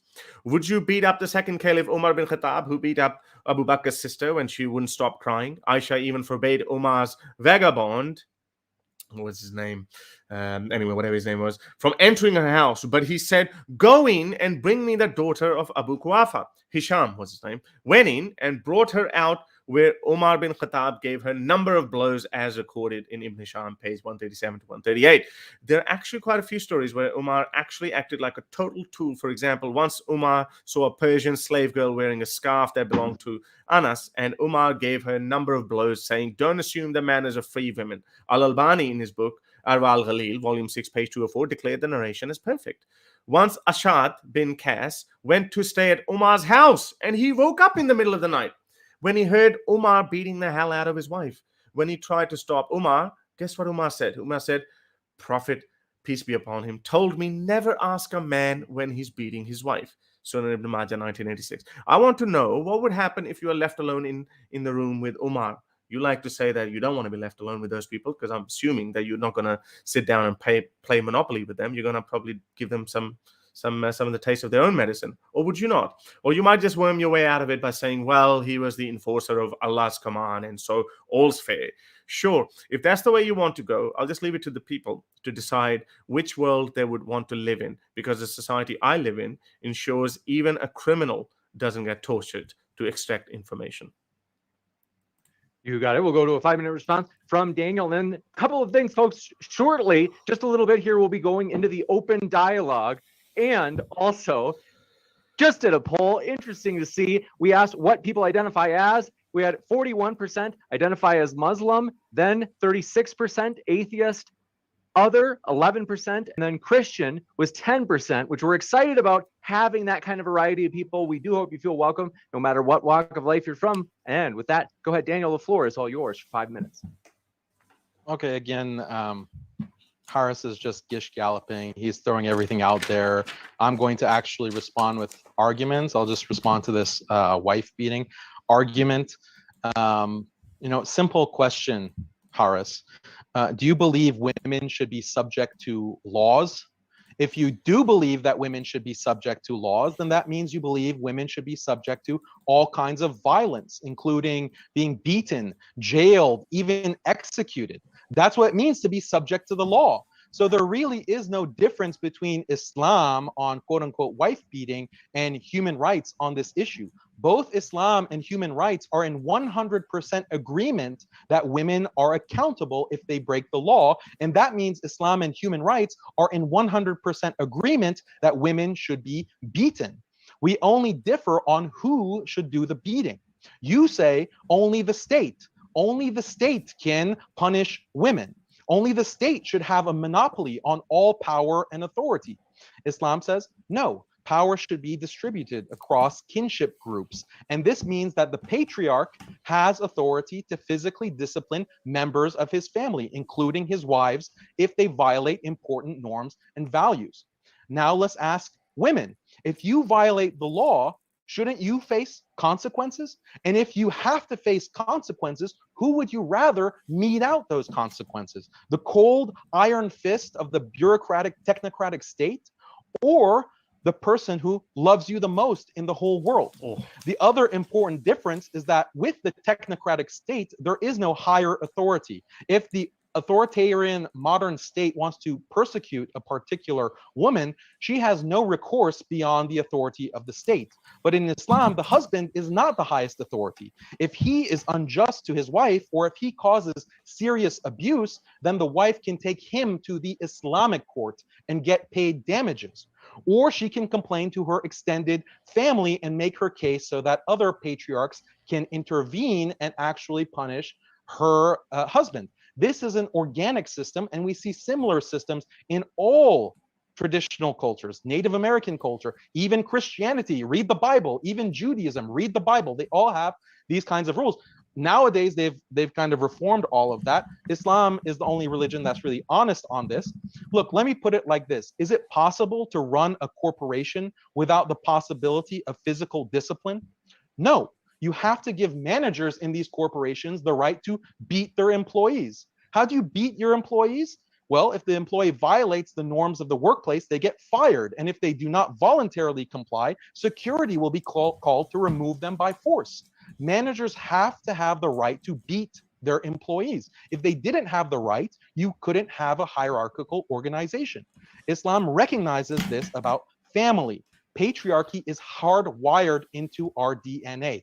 Neurobiologists, psychologists, they all acknowledge this. Women are naturally hypergamous, which means they're attracted to men who are stronger than them and higher status than them, men that they can be dependent on, men that are authorities over them. If you take out the patriarchy, this actually significantly reduces female attraction to their husbands. And they have studies on this where they ask women if they are more attracted to the macho man patriarch or a man who is at their same level in terms of size, strength, and status. And all women, including the hardcore feminists, prefer the higher status male.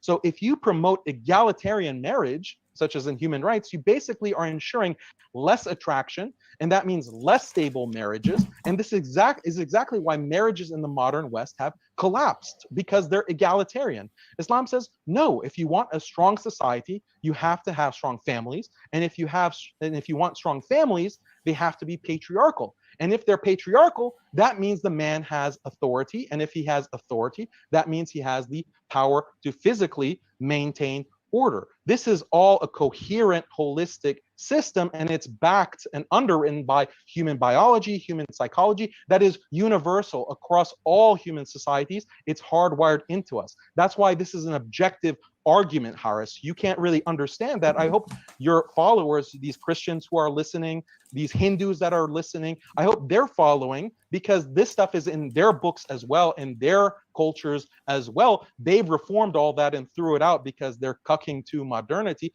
But Muslims are not going to do that. We don't need to change our religion because it's revealed from God, to the creator of human beings. The creator of human beings knows our psychology, knows our biology, and that's why he has revealed this Sharia for the benefit and flourishing of humanity. And all of the statistics are proving this.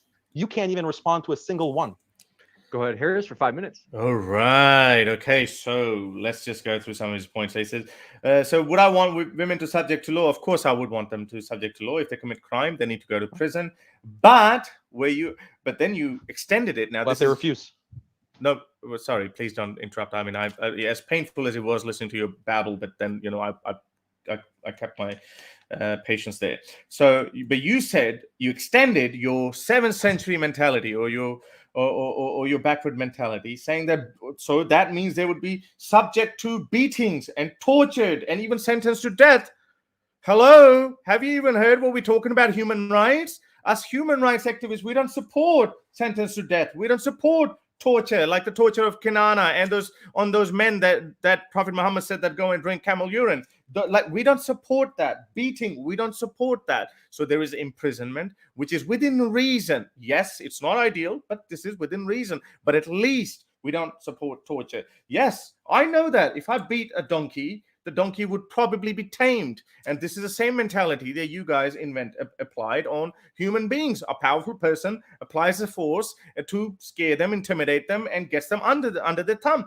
Yes, we know that. It does work. It does work. But should it work? Because now we're not thinking about the powerful, we're thinking about the weak. This is why we're saying no, women should not be beaten. Now you say, okay, so who would you rather have them? So I've already said that we wouldn't be beating, torture, sentenced to death, just subject to law, meaning humane laws such as imprisonment, with a full chance of parole and rehabilitation, and not to seek vengeance. Only, so who would you want them to punish by? Well, the state or someone who loves them.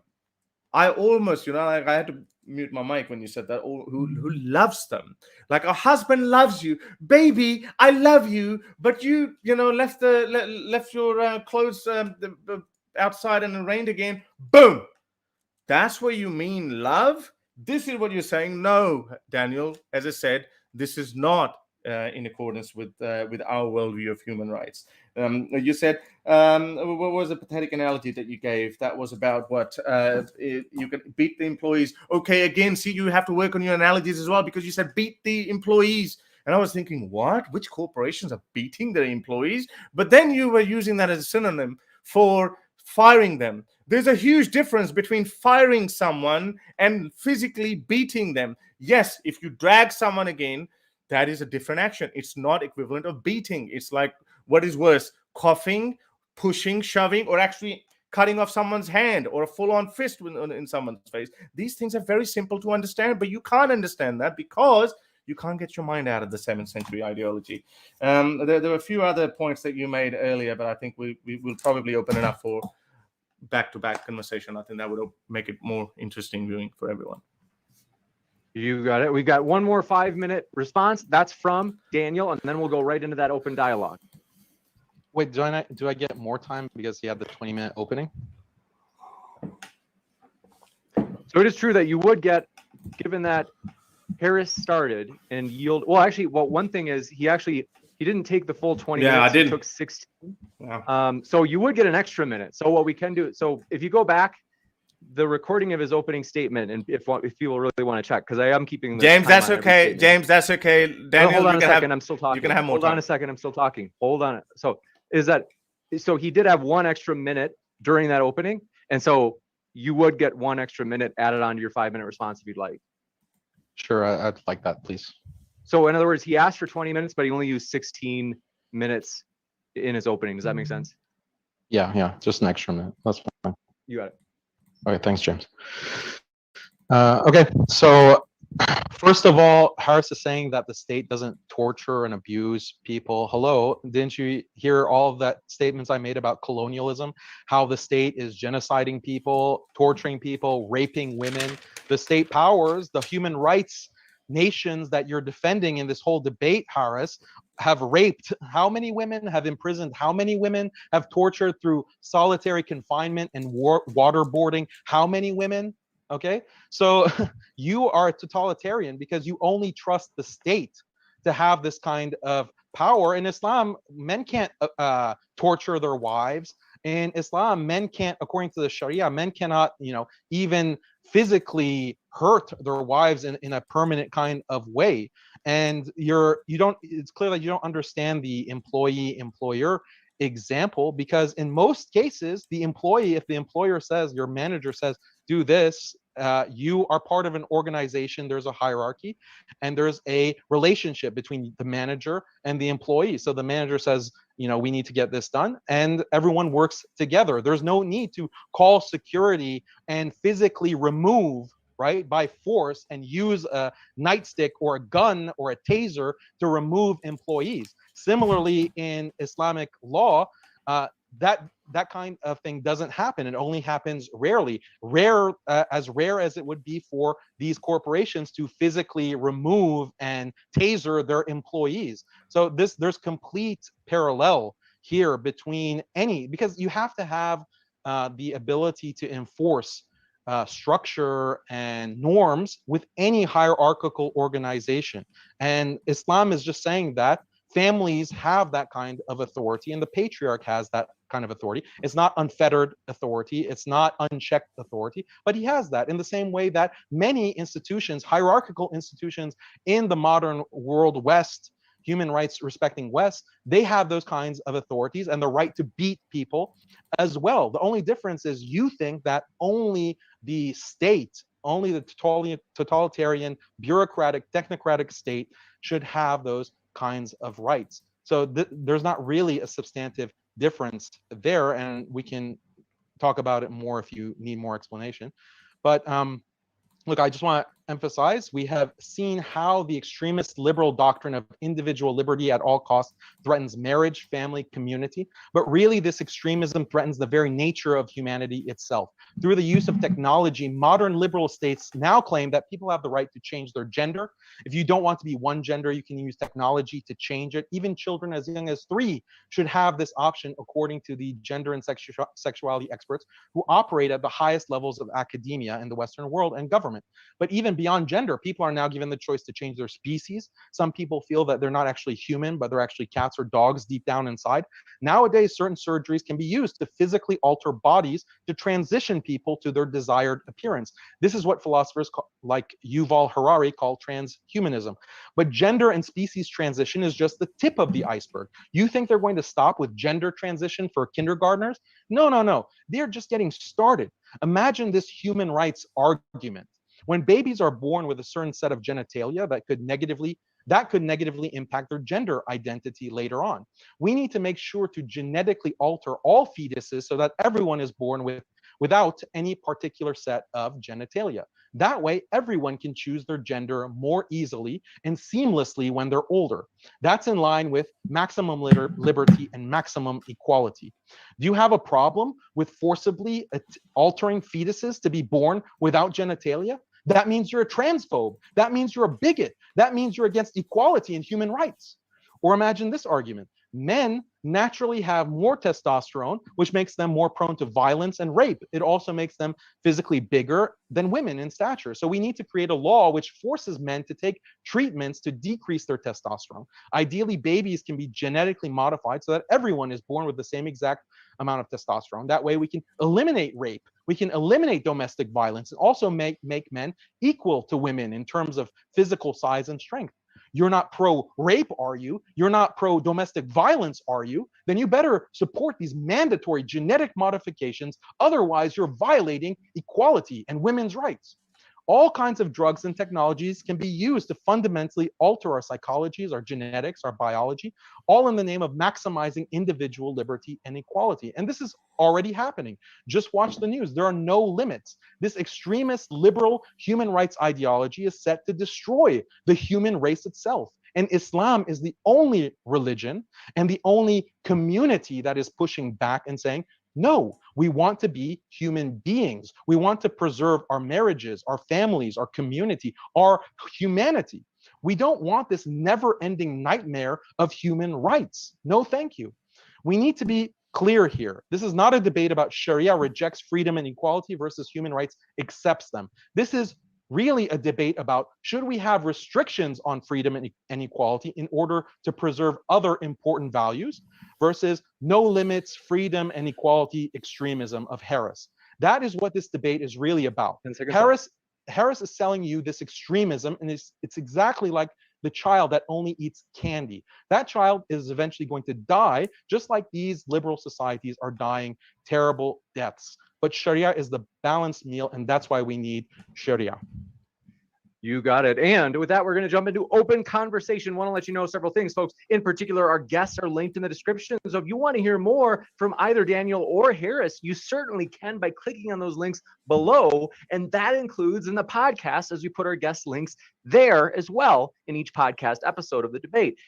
Also, very exciting tonight, a good old flat earth versus globe earth debate, as well as next week, very exciting, a debate on biblical ethics as Dr. Josh and Skylar return. It's going to be amazing. So hit that subscribe button for many more debates to come. And with that, we're going to jump into open conversation. I trust you, gentlemen. You're professional. You guys are easygoing, and I think it's going to go well. So open dialogue. The floor is all yours, guys. All right. So yeah. So do you want to respond to any of my points? Well, do you want to respond to the Botswana question? Explain, what does human rights really offer, Harris? What human rights offer: maximizing pleasure, reducing suffering, and well-being of humanity. No, you said maximizing pleasure, but that conflicts with the well-being of humanity. No, it doesn't. That's why I just. Okay. Do you value marriage? Do you value family? I value family. Yes, of course I value family. Okay, then how are you not seeing the death of family in the world all over? Yeah, because I read all those stats. So yeah, tell me. Well, some of your stats, I don't know. I haven't been able to verify that. I don't take your word for it. But what you're saying about family, which family are you talking about? One man having 4 families. The whatever family challenges that we could have in the Western world as a result of falling fertility rate. I also quoted Pew result, which said that that as but you said it was a good thing. As women, listen to that. As well, for different reasons though. But as Muslims get more and more advanced, more education, their level of income goes up. Their fertility is also falling down. And also, as for you say, yeah, it's a bad thing. No, just to let Harris finish. It has to be. There has to be a balance. Well, 2.2 would be a good balance. Every forecaster of the world's population says that we can't even keep growing indefinitely, and 10 billion might be the absolute critical, and we will start falling down after that. So these challenges will come. There's nothing absolute. That is our argument. There's nothing absolute. What you advocate for, Daniel, you say that this is absolute. This is how it is. This is how it's supposed to be. You made a point about slavery. You like the other one that you said, well, it's not obligatory to go jihad. So, okay, this is comfortable for you. And owning slave is not obligatory either. But it wasn't abolished. It wasn't abolished by that. No person can defend, and to the best of my ability, and please, I would like to hear your response on that too. You actually were pro-slavery. You were saying that you could even bring back slavery. So why would you? How could anyone defend having slavery and owning other people? What about the families of those people? I mean, they're always going to live beneath the master's heel. So so whatever challenges that you have, agree. Whatever challenges so you have all this concern about families, how they're treated with Islam through warfare, with slavery and so forth. What about all of the destruction to families by colonialism, by modern neocon warfare, by the invasions and occupations of Afghanistan and Iraq and Libya and Vietnam, the Vietnam War, all of these things you just want to sweep under the carpet? How about we talk about the millions of people that were killed because of forced famines, because of British colonialism, the same British colonialism that was trying to spread human rights and civilization and enlightenment to the subcontinent. Your ancestors faced that kind of genocide and that kind of forced famine. And here you don't want to stand by that?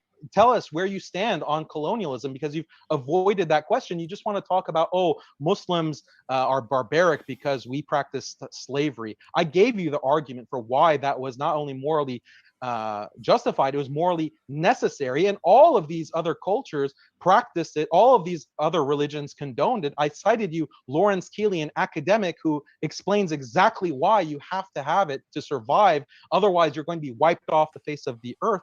You haven't addressed any of these things. And I just want to ask you, when you say that, okay, fine, our I'm gonna forget. fertility rates are. I'm gonna forget all your points. I mean, if you're asking me these questions, I can respond there very quickly. We can go back and forth very quickly. It's up to you. More you talk, better it is for me. Fertility. Okay, then I'll keep talking. The fertility rate issue. One more point to add on, because it's also a challenge for the audience to follow all the points. So we'll give you one more, Daniel, sure. and then we'll kick it over to Harris right after. Okay, sure. I don't want to monopolize. Sorry about that. But just to say about the fertility issue, you're saying that, okay, look, this is happening.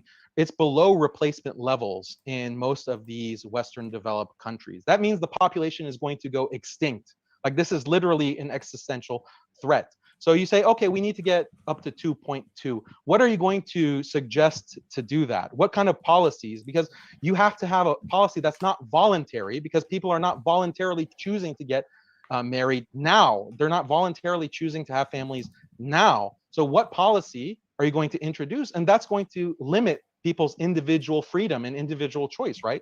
So give a suggestion. Okay, that's very easy. I mean, let's start with the first one. You said that you want my position on colonialism, and as you said, my ancestors actually suffered at the hands of it. Now I'm wondering, which colonialism are you talking about? Arab colonialism or British colonialism?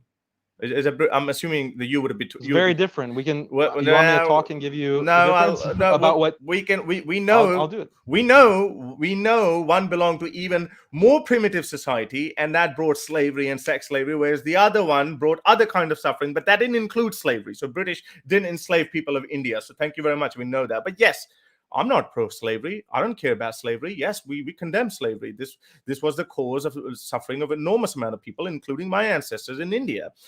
So I don't understand why you put that on me, as though, and you make an argument that, okay, they were going in the name of spreading enlightenment. You know, the human rights. Yes, the Enlightenment started post-Renaissance period, and then 18th century. You could go into the Industrial Revolution time. We could go from anywhere, but it took nearly 200 years to filter down to where we are. Even the postmodernism was actually a result of the catastrophic First and Second World War, despite of having League of Nations, despite of having some understanding of enlightenment, and despite of propagating human rights. But that was still not working. But that is our argument.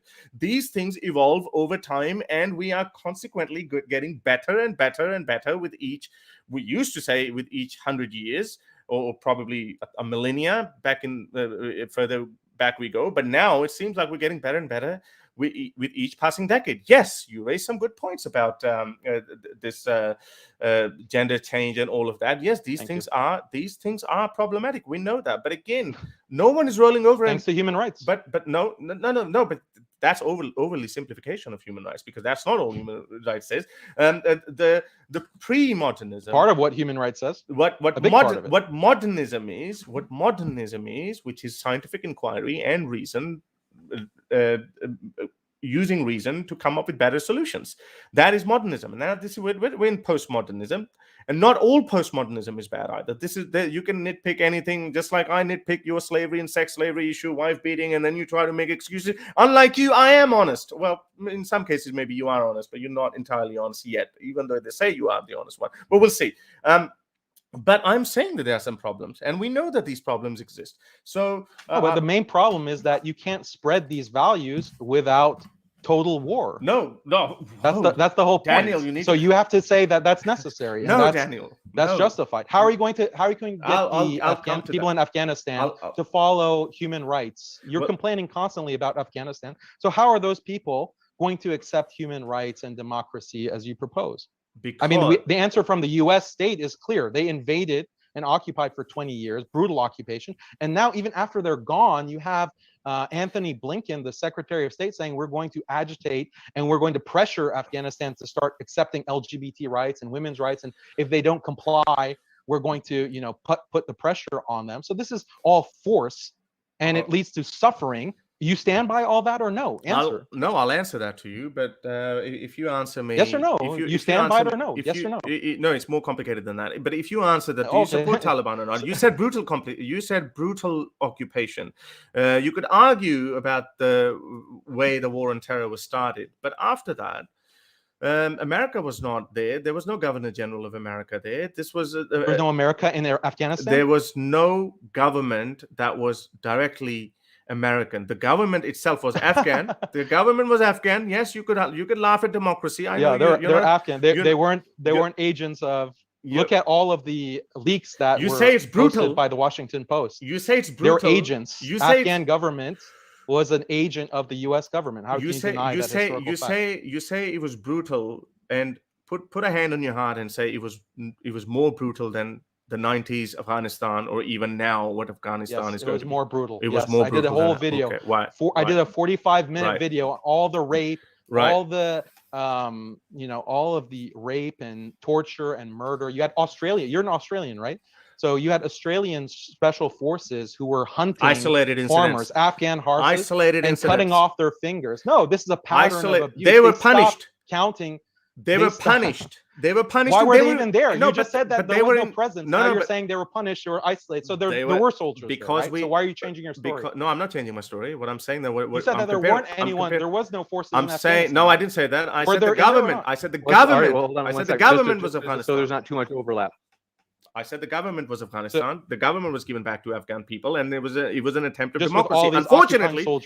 Unfortunately, Islam got in the way, and it said, "No, sorry, we want to live in the 7th century, and we want to be ruled by warlords, terror, intimidation, and fear, and executions, and barbarity. And democracy has no place in Afghanistan. You should be." Everyone else, every sane person, not you. That would be unexpected expectation from you. Not everyone would be happy in Afghanistan. We've seen the footages of people trying to escape Afghanistan. Why? Burqa sales have gone through the roof in Afghanistan. People are scared. Women came out and women were beaten up. Just yesterday, there was a news story. The woman people was are trying down. to escape El Salvador and Mexico. But people are trying to escape all of these countries. Other reasons. Harris finish his point, and I promise we'll come right back to you. Harris, if you want to make this last point, and then we'll.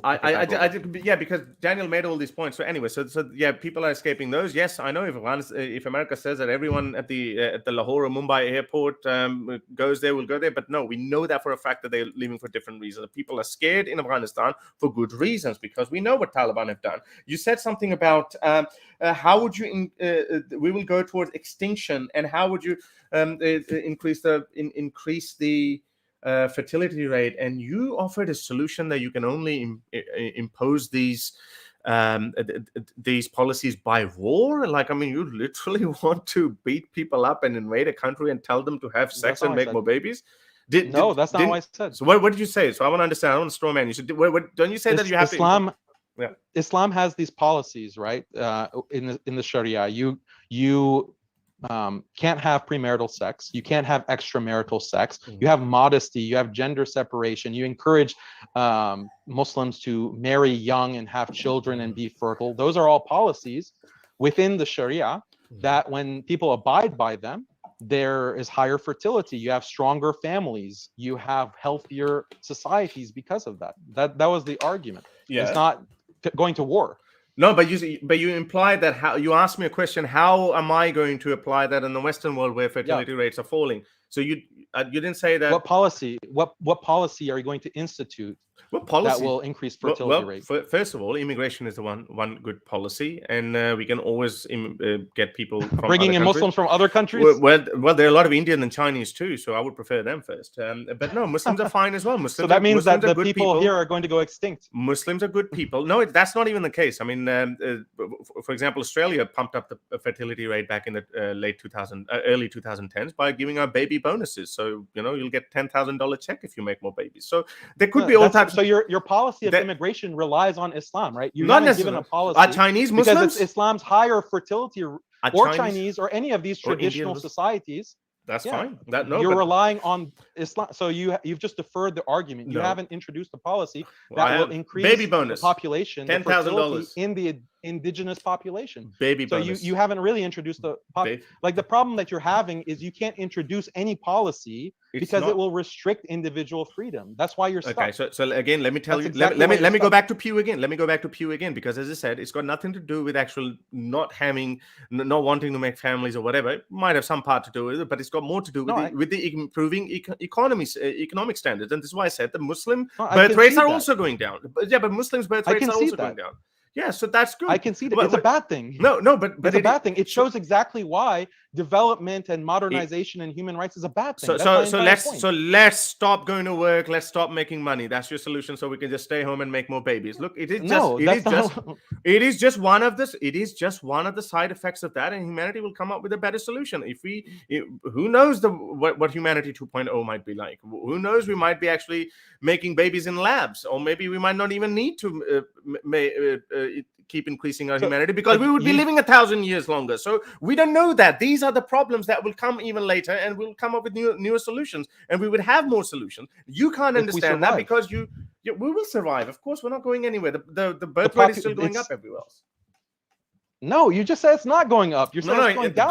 Global birth rate is still going up. You just said it's going down. 2060. I said 2060 in my opening statement. I said by 2060 it would start falling down even for Muslims as well. And by the end of the century, it would hit a critical mass of 10 billion, and then we'll start going down. Your stats are all wrong. No, they're right. Birth rates are going down. They're going down consistently, even in the Muslim world. The Muslim world, the fertility is going down. It's a bad thing. Yeah. Right. And by 2060, what you actually cited was that Muslims, I didn't even remember what you cited, but all of the fertility rates are going down consistently across the world. And it's because of human rights modernization. Islam is saying that family is important. That's why you have to restrict individual autonomy with these kinds of rules I mentioned in the Sharia. And that's for the benefit of humanity, because you're not going to go extinct. So what should we have below replacement levels fertility? So Daniel, what should we have? Give me a. What should we have? Show me how human rights.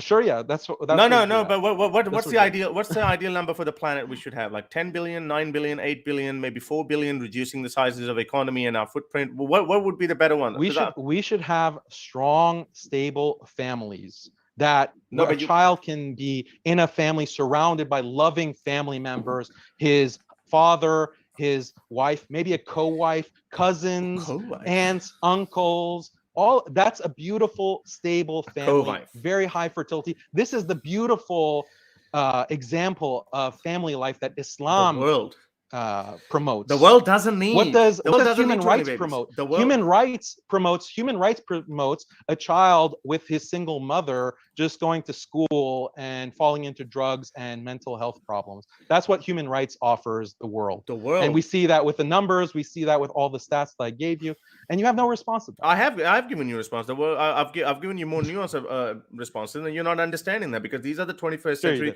That would be the latter part of the 21st century problem, and we'll come up with a solution. What you're saying, you can't give me a reason. What you're saying, you're basing that. One sec, just to hear from Harris. You're basing that family life is important because it gives a higher fertility rate. Higher fertility rate means increasing population. When I ask you what is the ideal population for the planet, you don't know that. You say, well, then you backtrack, and then you say, no, I'm just saying that the family. How can you know that? How can anyone know the ideal population? Oh, well, no. How can anyone know that? Human forecasters have actually said that over 10 billion people, the planet would not be able to handle it. And this is why. Fine. 10 billion people. So what? So 10 billion. So what happens then after 10 billion?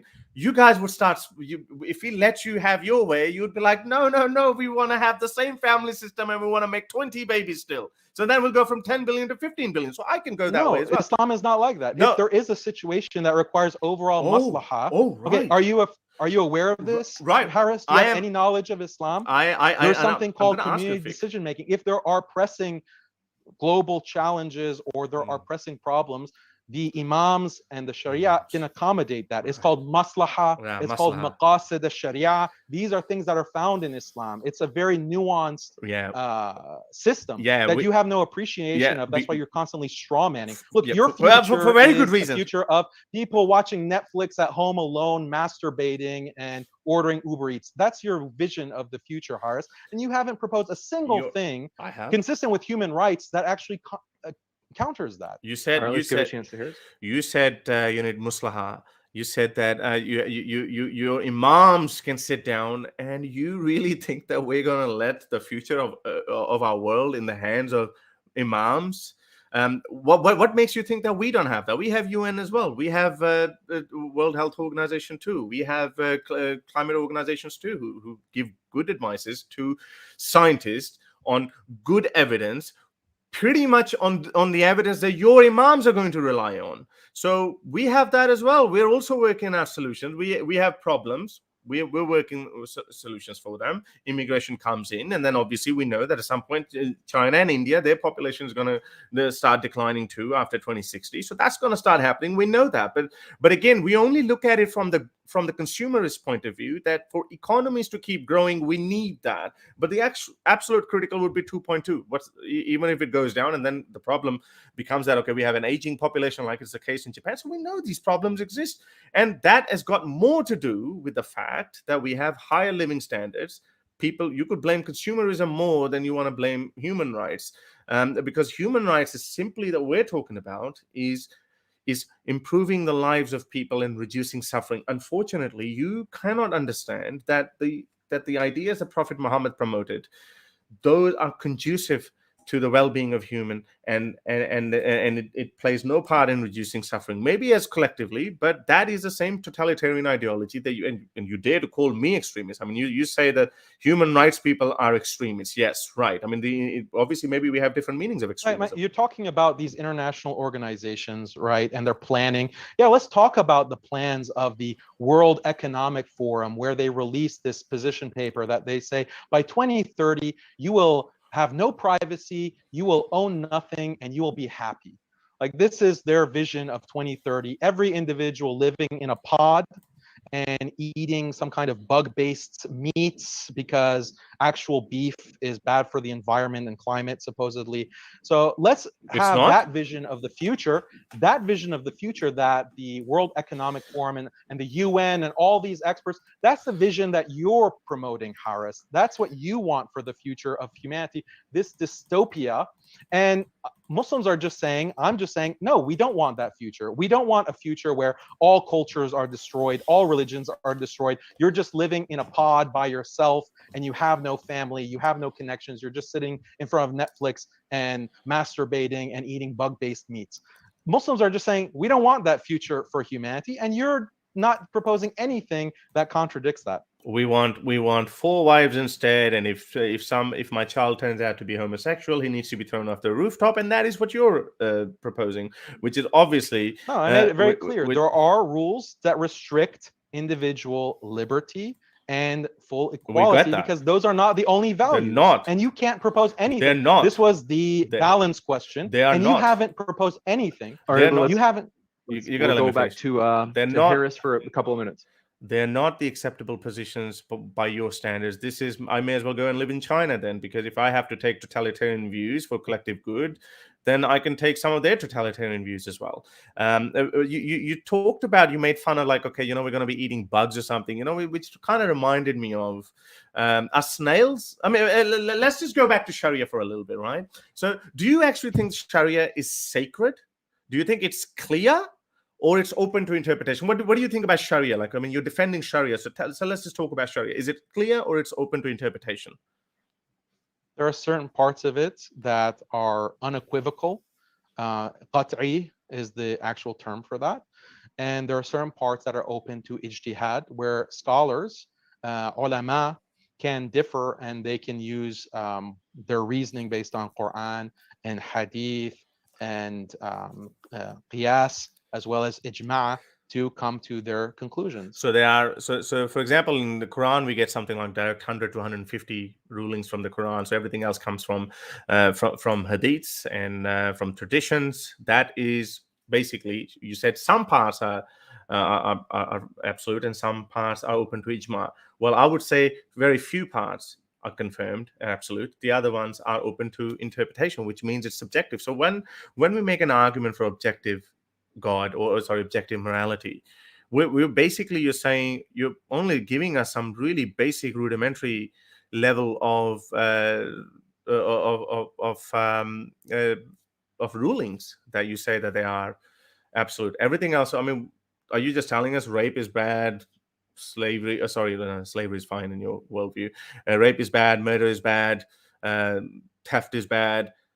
I mean, surely we worked that out. No, there's a lot of different directives. So you talked about eating bugs. So I mean, so that just kind of triggered in my mind. Like, do you think snails, are they halal or not? Because Sharia is a lot more complicated than that, because dietary requirements is considered either it's halal or it's haram, and Sharia means Sharia is directly linked to your morality. So if you follow Sharia, you're moral. If you don't, you're immoral.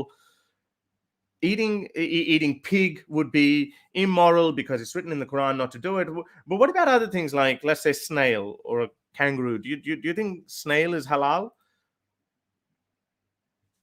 So it will depend on which school of thought that you're following. Exactly. Yeah, I mean, this is not what is your point? My point is that it is open to interpretation. Who is to take whose I said that. I acknowledge that. Yeah, I acknowledge that. Yeah. So you're trying to put on something to us. Then your system is not really that different from us as well. No, but it's the constantly values that I evolving. mentioned, Imams, why ijma. Well, you talked way more than 2 minutes, James. Like, what's the balance here? He's just going on and on rambling. Go ahead, Daniel. We'll give you several minutes. Have 6 So minutes. I brought family, marriage, romance, love. I didn't get to the points about community, but that's also valuable because people value their way of life, and Islam has brought together all of these different cultures under Islam, and they've preserved. Like, I'm Persian. Persia was conquered by Arabs, by Arab Muslims and non-Arabs too, because the original Muslim community was ethnically diverse, but it was conquered by Islam 1400 years ago. Yet Persia has retained its language, it's retained its culture, it's retained many aspects of its literature. That's because Islam is compatible with people preserving certain aspects, not all, because idol worship, for example, is not preserved, that's not allowed, but preserving certain aspects of culture over hundreds of years. And I'm living proof of that. You have Muslims who are Nigerian, who are Malaysian, who are Uyghur, who are Turkish, Desi, Arab. All of these have maintained their ethnic and cultural traditions, but modernization leads to homogeneity, the extinction of languages, people who have completely been wiped off of the face of the earth, cultures that have been wiped off the face of the earth because of colonialism, because of this human rights regime, that even today you have languages that are going extinct because of colonialism. So Islam is something that preserves community as well. This is an objective value. Okay, you're talking about snails and kangaroos. I'm talking about things that are affecting billions of people on this earth right now objectively, and you can't address any of those points. How are you going to preserve community? Okay, Islam has certain kinds of rules and regulations that preserve community as part of the Sharia.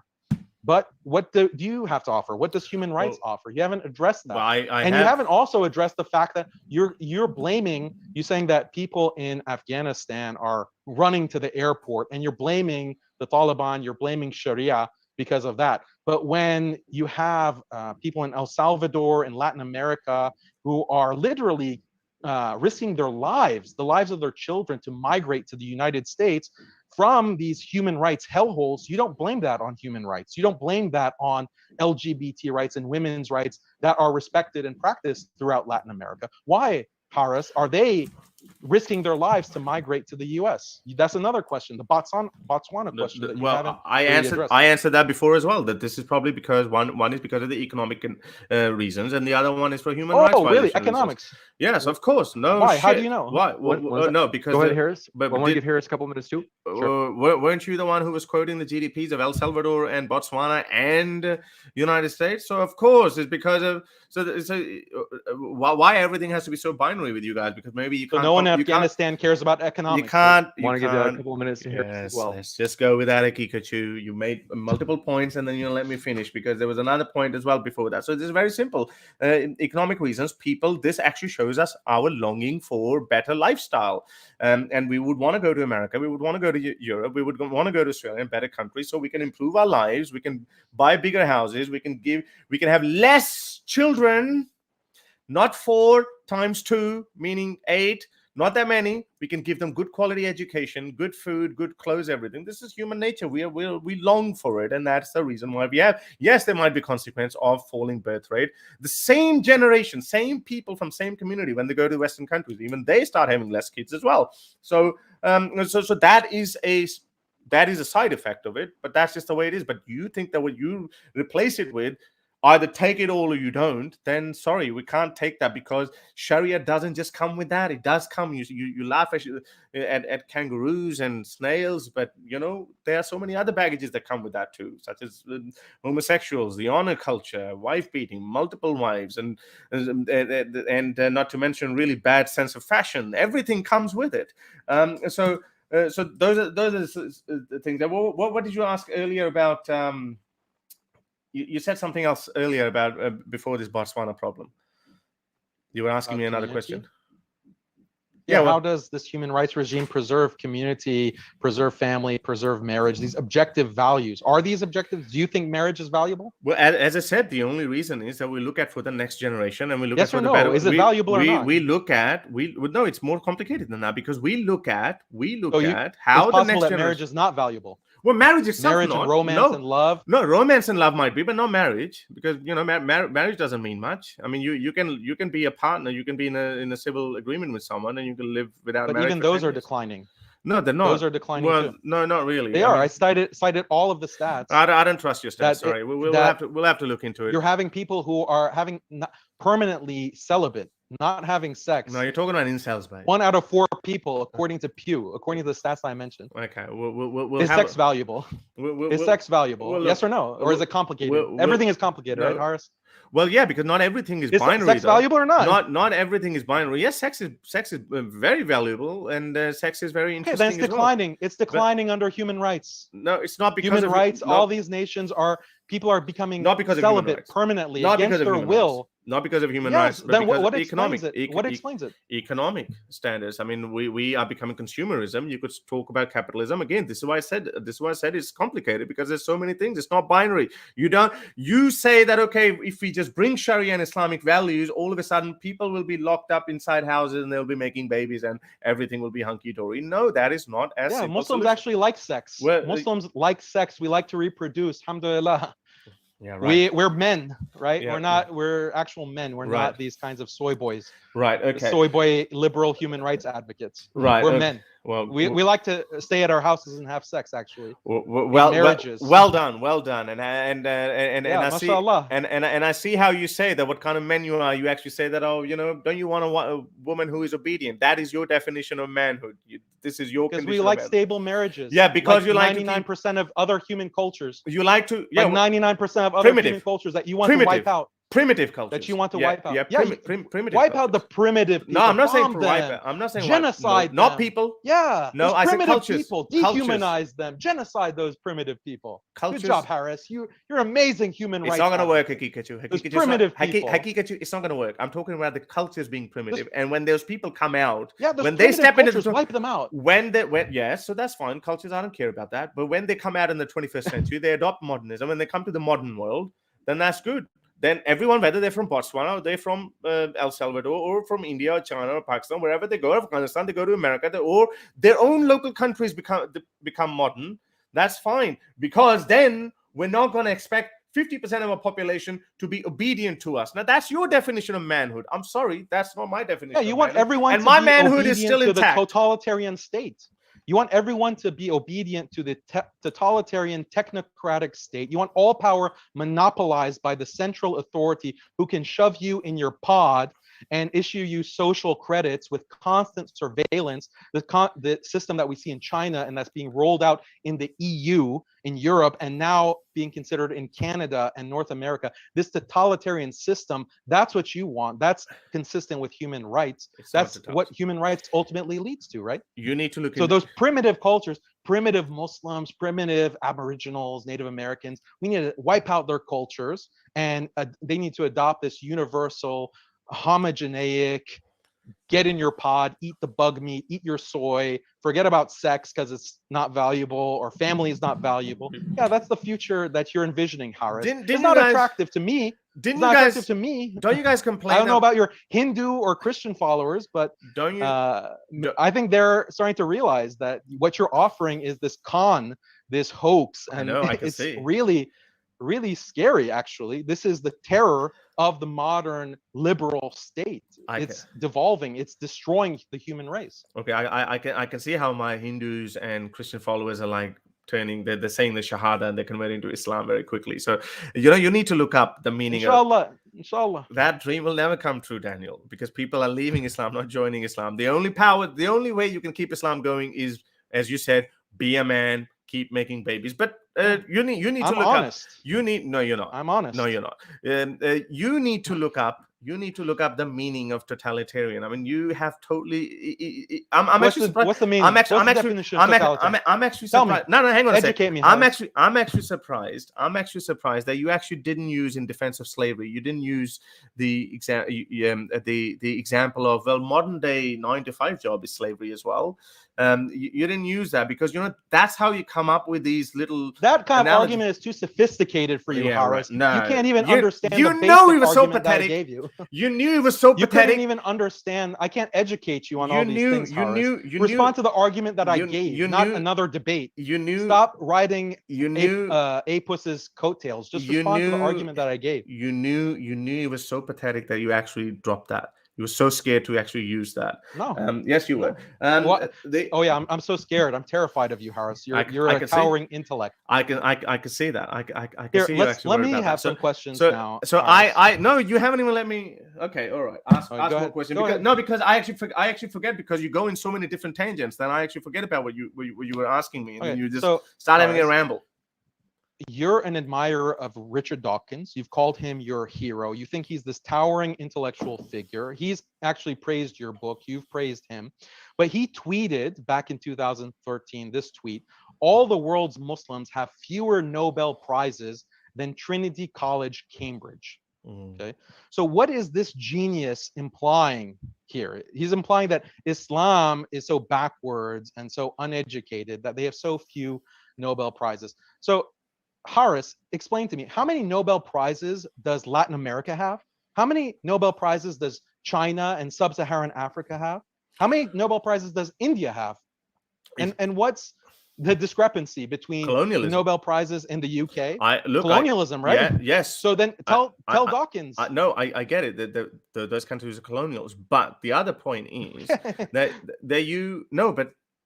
the world also acknowledges in the golden age of Islam. Educate Dawkins. Educate Dawkins because he's blaming Islam. But you need to tell him that no, this is because of colonialism. Even before Nobel Prizes became a thing, even before that, when there was no colonialism, when Islamic Caliphate was in full flow, it did not match the levels of scientific revolution that West enjoyed, or even the Islamic world enjoyed in the 9th and 10th centuries. And there is a whole scholarly work behind that, different opinions on that. Some people blame Genghis Khan, some people blame Al-Ghazali, whatever the reason was. But science or discovery in the Islamic world just went down. And unfortunately, it seems like, for example, when we just simply talk about evolution, we talk about evolution, and when the Muslim scholarly work, when universities in Muslim countries, when they don't even acknowledge evolution, how are we ever going to make any progress in the fields of biology? You could argue about physics and chemistry, and we could hope that. But again, this would be linked. Let me finish my point, man. Come on.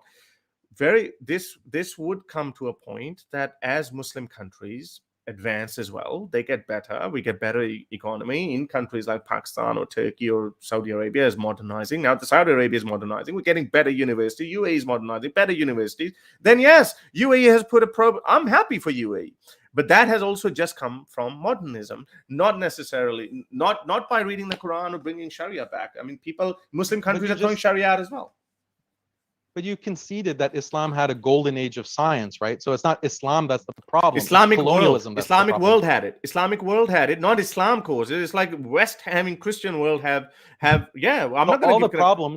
All the problems are blamed on Islam, and all of the positive things are blamed on everything except Islam. That's the way that you're going about it, right? What directly comes from, where's the principle? What directly comes from theology, it would be blamed on that. I mean, this directly comes from the life of theology is very slavery, clear. sex slavery, wife beating, these kind of things come directly from Islam. All yes, responded to. They're good people. All responded to. They're good people. I responded to all of those. Yeah, no, you didn't. Well, you haven't responded to my people. point. Yeah, people. You're saying that judge. You're saying you acknowledge that Islam is not anti-science. I want to jump in.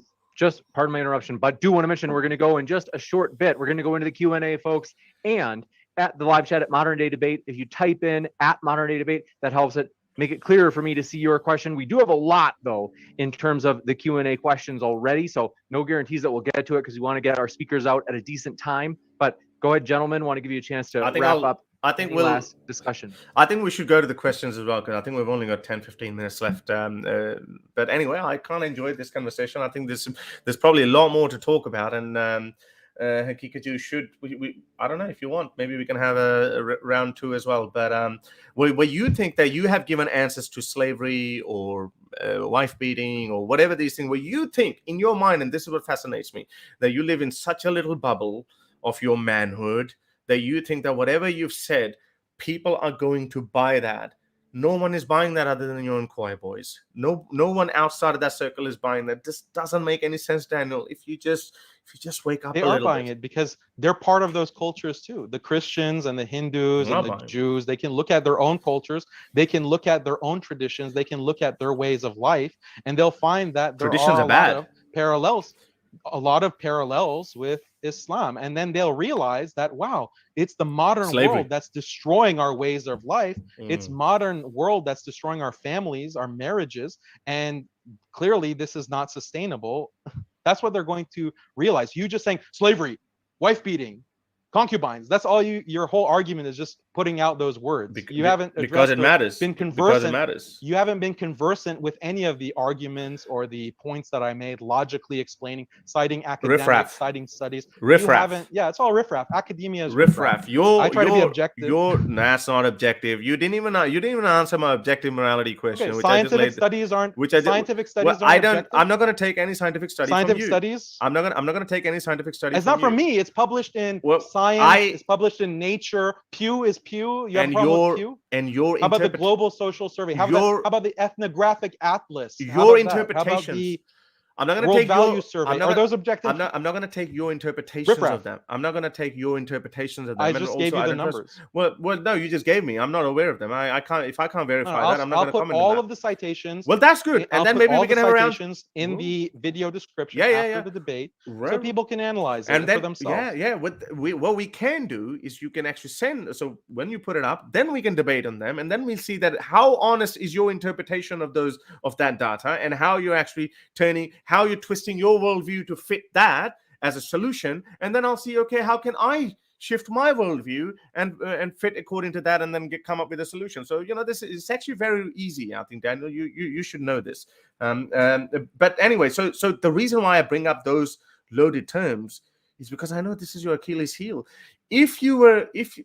For us, it's harder to argue or reason with people who are these postmodernist Islamic scholars, because they also believe in this, constantly evolving morality, and they believe they're reasonable people because they haven't switched off the compassion switch. But you guys, it's so easy because, yes, I just have to throw sex slave at you. Like your prophet did that. Why would I want morality or family system from him when he did that? I'm sorry. I'll find someone else. I'll use my own brain to come up with another solution. So anyway, I think we should open up to the two questions. So your problem is not with Islam. Your problem is not with the Prophet, peace be upon him, practice sex slavery. You find this throughout all of these 99% of other societies and cultures. Yeah. Read Lawrence Keeley, his book on pre-modern warfare. Read all of that. They're all ancient. I know that. Your criticism. They're all ancient. I know that. I don't go for them. So shouldn't morality be based on contextual factors? Morality should be based on reason in light of constantly evolving situations around us. And exactly. There was a different situation and circumstance in the past than today. No, but that's not your claim. The Prophet acknowledged it. That's not your claim, though. This morality is for all time. You change your position, Haqiqatjou. You were supposed to be literalist and honest. This is supposed to be Quran is supposed to be for all time. Didn't I say jihad? Didn't I say slavery? I said that certain aspects of Islamic law are context dependent. They're based on ijtihad. They're based on maslaha maqasid, and certain are not. This is something that is acknowledged throughout Islamic tradition in fiqh and Sharia jurisprudence. It's all there. I haven't. But certain rulings are always sugar-coated certain rulings, hidden everything. Certain rulings, open book about this. Certain rulings have always been there. Certain rulings will always stay there, and those rulings are barbaric. Others not. Yeah, but those rulings are barbaric, and because well, I mean, this is what you Baghdadi. just You asserted. said Baghdadi Just said. asserted. Baghdadi said, "Why should I stop taking slaves? Because UNO or America tells me," which is a very valid point. Your prophet allowed you to have sex slaves. So who is? So I gave why you should the reason you for gave that. the reason for other imams? I don't accept that. What if I'm a literalist? What if I follow just the hadith and the life I of the gave you an prophet? argument. Remember, I sorry. said, let me steel man your argument, Haris. Okay, people who are watching, rewind the tape and watch that section. I steel manned your argument for you. You didn't even make that point. I made that point. But And why I didn't you make the explained point why, again? even in that situation, the world would be a better place if instead of nukes, chemical warfare, biological warfare, constant mass surveillance from intelligence agencies, and warrantless wiretapping, all of this, on one hand, No, and it's a just because world of that lack of has resources. slavery, That's because and a world that has slavery. Which one is better? No, that's because it's And there's a lot to say about slavery being the better world, the world that's lower tech, not for the but slave. has slavery. No, not really, not for the slave. I mean, slave Yeah, would probably. it's not great for the guy who's being nuked. It's not great for the guy that's being burned alive with chemical weapons, with biological weapons. That's it's not great for those victims of Agent Orange, those children born with these kinds of huge heads. I would rather be nuked than be a slave for someone for 20 years. I would rather be nuked than be enslaved for someone for 30 years. That's subjective. And be killed by a nuclear weapon. Yeah, I'd rather be killed than be a slave. You'd rather be killed than be a slave. Yes. The point in which we would jump that's so into easy. Really logical. That's very logical. So, gentlemen, you should get I that do want to transition. I do know that there are more points to be made. However, you may get to make them as we do have a lot of questions. So we're going to fire through these really fast. And I also want to encourage you, each of you, I'm okay with it sometimes where either of you will give a response to the other person.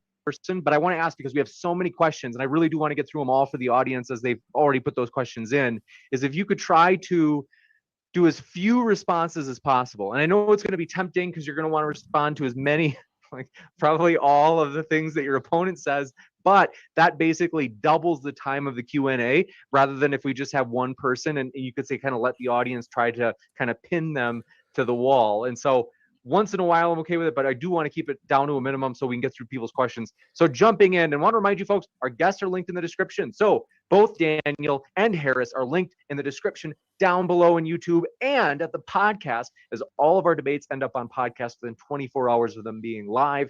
Mr. Monster with the first question says, truly Islam does not allow for free will. Daniel, I think that's for you. Oh, can you repeat that? Sorry. They said, clearly Islam does not allow for free will.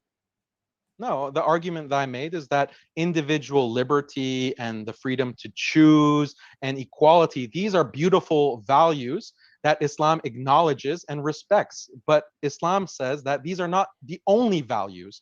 There are other values that are important as well and deserve to be respected and preserved. There are other institutions that deserve to be respected and preserved. Institutions like marriage, family, community, and just human biology, humanity itself. That is something that is worth preserving. But in order to preserve those things, sometimes you have to put limits on free choice, on individual liberty. And this is why Islam is balanced. But if you have this human rights extremism where free choice and free will is everything, then that leads to really bad consequences. And the stats, the objective stats, prove how that ideology is destroying marriage, it's destroying family, it's destroying community, it's destroying all these other values. The value of truth, for example. Truth is an important value. Justice is an important value. But if happiness and free will are the only values, why not just put everyone on soma, like on these kinds of antidepressants that put people in a constant state of euphoria? Why not have that kind of future using technology? Because then you'll maximize happiness. And is that going to be the best world that we would live in, where everyone is doped up on soma, like in the novel Brave New World? Is that the future that we want? No, because happiness is not the only value. We got it in. We must jump to the next one. Thank you very much for your question. Okay. This one coming in from I can't answer that. Haqiqatjou. Well, I mean, if you like, it's going to double up the time of the Q&A if we have. How much time do we have? How much time do we have? Well, let's see. If you include the fact that we cut early on a couple sections, have maybe about 30. I would say about 38 minutes for the Q&A. So we've got to like cruise through these. And I got to say, folks, please, we have so many questions that at this point we can't guarantee that we'll get to read any new questions. So please know that no matter what way you submit the question, we have so many. I want to let you know there's no guarantee we can read it. I have to respond to this one because I think it's fair to have the other response as well. Because whatever answer we have. Hold on a second. Hold on 1 second. Just so do you understand though the idea that it will the audience has submitted a lot of questions they'd love to have heard, and so if you've already had about 2 hours of you guys going back and forth. Okay. And so I do kind of want to minimize these. If you really have to on this. No, that's okay. Okay. Let's go with the next one then. You'd have Haqiqatjou says, under Sharia, Muhammad was allowed to marry Aisha when she was 6. Would this be allowed under your system, Daniel? Oh, so 2 questions for me. We're not going to go back and forth? Oh, some of them, a lot of them are going to be there. Yeah, we haven't like organized it so that it's alternating. It's sometimes going to be several in a row for one person. Just answer it.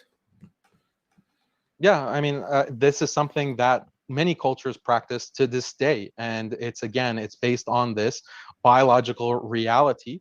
And you find many cultures where they're trying to maximize the fertility window of women because they want to have more children. And this is basically the way that evolutionary psychologists explain it. And I'm not promoting evolution, but these are people that you would respect, Harris, or other atheists. They say that it's actually to an evolutionary advantage to maximize the fertility window so you have as many children as possible, because women only have about 25 to 30 years of fertility. If they wait until they're 25 or 30 or 35 to get married and have kids or have sex, then that means they'll only have maybe 1, maximum 2 children.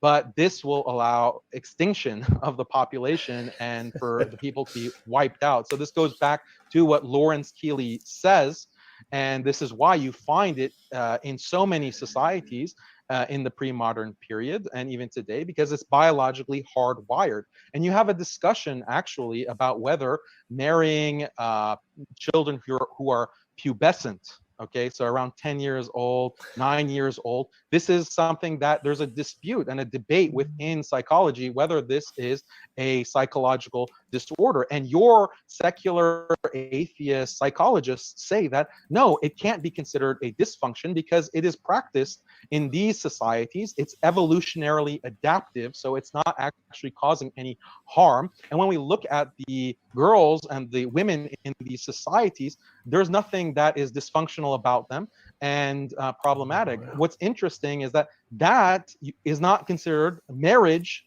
to 9-year-olds is not considered pedophilia. What is pedophilia are the practices of modern pedophiles who go into the closet and diddle little kids. That's abhorrent. That is an abomination. Islam does not promote that. Islam promotes marriage. It promotes family. It promotes these wholesome values, and other societies have practiced this as well. I mean, Richard Dawkins actually is on record speaking in multiple interviews where he actually defends mild pedophilia. Let's move on to the next one. Well, but just because we have so many, we have a ton of questions, you guys. I have to respond to this. I have to. Okay, well, I mean that's fewer questions from the audience. That's fine. I'm really sorry, guys, but these are really critical ones. So first of all, he said Islam doesn't allow the Western way, like how there's pedophilia, etc. Yeah, Islam just legalizes pedophilia.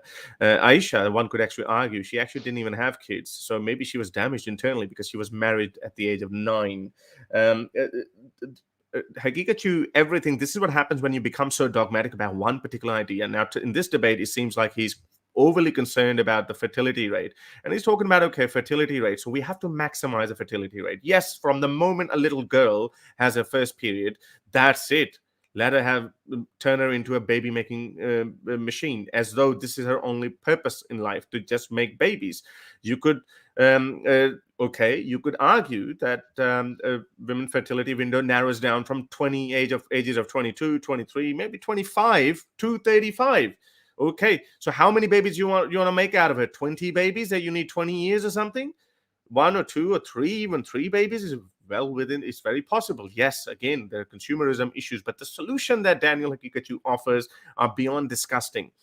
This is I'll give you a chance to respond, Daniel, and then we've got to go to the next one. Well, then I would need time to respond. He had his go. The question was originally for him, so we usually give the person who the question was addressed to the last word on it. Otherwise, it's kind of like the audience is ganging up on them, and then you're ganging up on them as well after they respond. Yeah, I don't think what Harris said, like, yeah, obviously this is something that's not practiced today. Oh, you have different values. I gave you the justification. I gave you the reasoning. And I showed you that this is something that is practiced pretty widely in the world, and even many cultures today, they practice it. Women actually naturally want to have children. No. Women and men want to reproduce. This is a natural biological function, and people have been doing it for all of human history. It's only human rights extremism that is destroying these cultures and these traditions and these practices. So I don't know what else I can say. I gave you the logical basis of it, and there's really nothing to say. Your idol, your hero, Dawkins, he defends mild pedophilia. He doesn't. He says that I can't find. He doesn't. We're not. All right, we have to. With this, He doesn't. That's bringing He up doesn't. something outside the Okay, question. sure. So I do want to go to this next one. He drew James a Paul hierarchy. Zero says that. Okay, so this is a two-parter. They said all Dan needs to do is convince us that slavery being legal is better than slavery being illegal, that people should be killed for leaving Islam, that non-Muslims should have lower legal rights, that marital rape should be legal, that intercourse with 9-year-olds should be legal, should be easy. I'll give you a chance to respond to that. What's the question? Some of these are just comments, or you could say objections. I didn't understand what's the objection. It sounded like a long list. It should be longer. Well, we'll go to the next one then. The Super Destroyer I says, responded to every single one of those points. You think in your mind you think in your mind you've given good justification, but you actually haven't. we must go to the next one. The Super People are Destroyer troubled. says, what book on Islamic? You've talked for 2 hours. We must go to the next one. What book on Islamic jurisprudence has Harris read? It seems he got his education of Islamic law from watching Fox News. No, I've read all the Sahih Sitta books. I've read the Quran. I've read. Yeah, I know. I'm coming to that. I haven't read the actual books of fiqh, but I've read some pamphlets here and there. I've read some pamphlets here and there, which is that's fine. I'm only turned off. I'm only turned off when I read the Quran, when I look at amputations as a solution for to save the world from theft, or to keep the society going and to keep the war economy going. We need to own slaves. I'm sorry, I've got better things to do. I'd read a book on evolution or how the universe came about. I'd rather study that. But yeah, I've read some objections. I've looked into it, but I'm sorry, it's not very impressive. This one coming in from, do appreciate your question. Apostate Prophet says, should Islam be enforced upon the disbelievers? Yeah, Islam. Wait, you said apostate prophet, apos? It's apostate prophet. Okay, I don't know what apos. the other word means, but apos. We discussed this in our debate. Go and rewatch the tape. We talked about universalism. Liberalism is a universalist ideology. It believes in imposing human rights and this kind of LGBT rights extremism on the entire planet, and it does through colonialism, through occupation, through sanctions, forced famine. That is the universalism of liberalism and human rights being imposed on the entire globe. Islam is also universalist. It also believes that Islam should spread. And I've talked about this in our debate. People can go back and watch that, which you acknowledge you lost that. So, yeah, Islam is universalist. So what? All of these other belief systems, including human rights liberalism, are universalist as well. And they employ coercion in the same way that Islam has coercion, but Islam is the truth. Let's go to the next one. Wolf says to both speakers, what are your thoughts on the new government the Taliban is attempting to set up in Afghanistan? We can start with you, Harris, if you want to go. We haven't heard from you. Well, this is obviously atrocious, and all the people who are leaving Afghanistan in such numbers, and Pakistan is overflooded with refugees from Afghanistan, from the very same Afghans who think that Pakistan helped install Taliban into Afghanistan. They're going to they don't like Pakistan, but they're still going to Pakistan because they think it is far better than what Afghanistan is going to be. So I think the huge number of people and the people who have stayed behind are the only ones who are not resourceful enough. We saw when Taliban took over Kabul, We saw how every road, every traffic jam was leading to the airport. So that alone says it all. All of a sudden, these women who are buying burqas, they have realized, oh, hang on, maybe I should wear a burqa. No, it's not. It's purely out of fear and intimidation that Haqiqatjou talks so much about. And then he says that, oh, the world is imposing human rights on us. Yes, they're both universalist, if you want to say. But one is saying, have some compassion, and the other one is saying, no, we're going to chop your hands, we're going to throw people off rooftops, we're going to stone adulterers to death. So there's the world apart.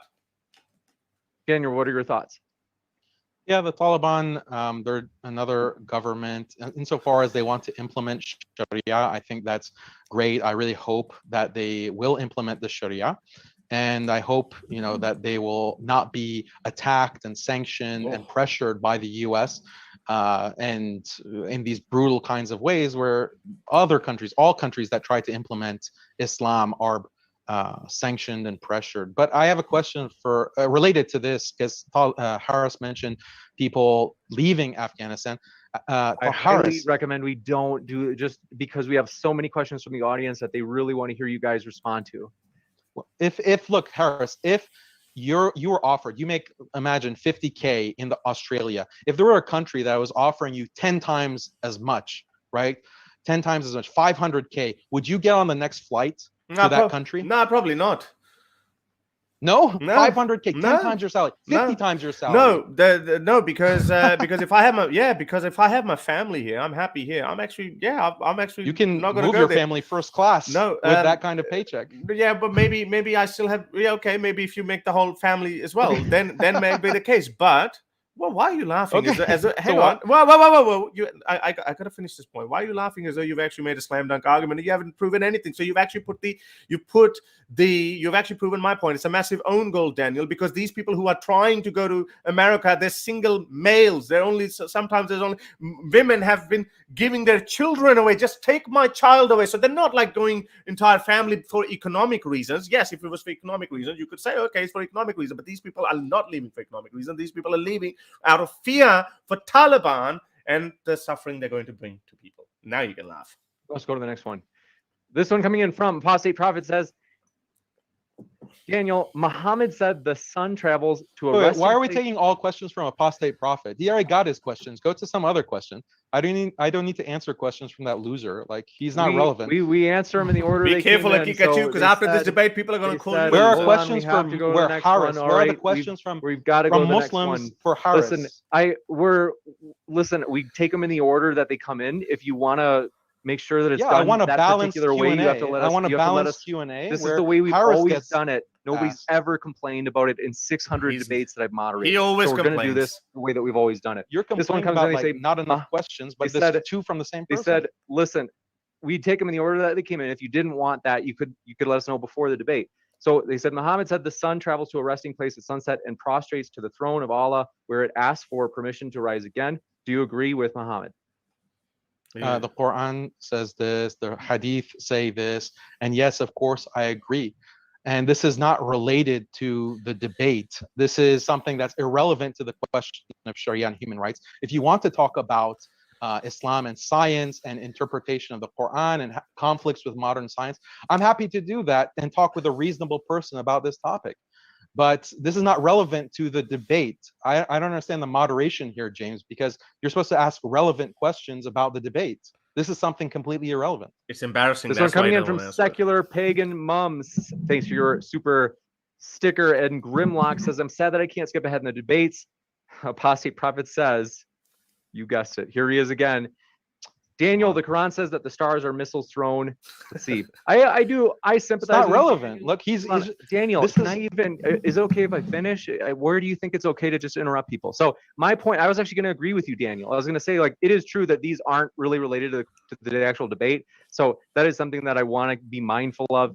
Lindsay Marie says, Daniel, you really believe all Muslims don't have sex before marriage and don't sleep around on the partners? Yeah, the stats show that. Muslims, read Stephen Fish, Are Muslims Unique? Read his book. Read the articles that I'll cite for you that show that Muslims have lower levels of premarital sex, lower levels of extramarital sex. This is something that is a sociological fact that non-Muslim academics have written about. You can look at also the World Values Survey from Engelhardt, and he also establishes the lower rate of premarital sex and support for premarital sex amongst Muslims. Now, a minority of Muslims are obviously having premarital and extramarital sex. The point is that it's at a much lower overall level than these other religions and these other modernized people. This one coming in from, you guessed it, Apostate Prophet says, Daniel, do you prefer Islamic law or secularism? If you had the power, would you want to return the U.S. into an Islamic country? What would happen to the resistant, disbelieving men and women in this Islamic America? So there's a lot of ways to spread Islam, right? And I invite non-Muslims in America and throughout the world to look into Islam, investigate Islam, look at these arguments that I'm making, and have an open mind. Like, you see this kind of con game and hoax that people like Harris and Apus are doing, where they're trying to, repeat the same talking points, but it's all based on lies. And when you actually understand how Islam and Sharia law, orthodox, strict Sharia law, is promoting family and marriage and community and results in flourishing of human life, all people, and how this has been the case for 1400 years, then people will be open and will want to accept Islam. This is my message to non-Muslims watching, and I do it with a very sincere and open heart. This one coming in from Death Hip says, Daniel, colonialism is soaked by non-Europeans as well, mostly by Asians, Chinese and Japanese, etc., and even sub-Saharan Africa, like Ida Amin. Idi Amin. Thank you. Yeah, I agree. Like, that's proving my point. You have people conquering and being conquered throughout human history. This is why war and slavery and sex slavery are so ubiquitous throughout human history across all these cultures. But there is no colonialism like modern European colonialism, because modern European colonialism has technology, and that enables more genocide. Now, of course, there were genocides in the past, ethnic genocides that happened, but Islamic conquest is not genocidal, and it's not ethnic based, because people can convert into Islam.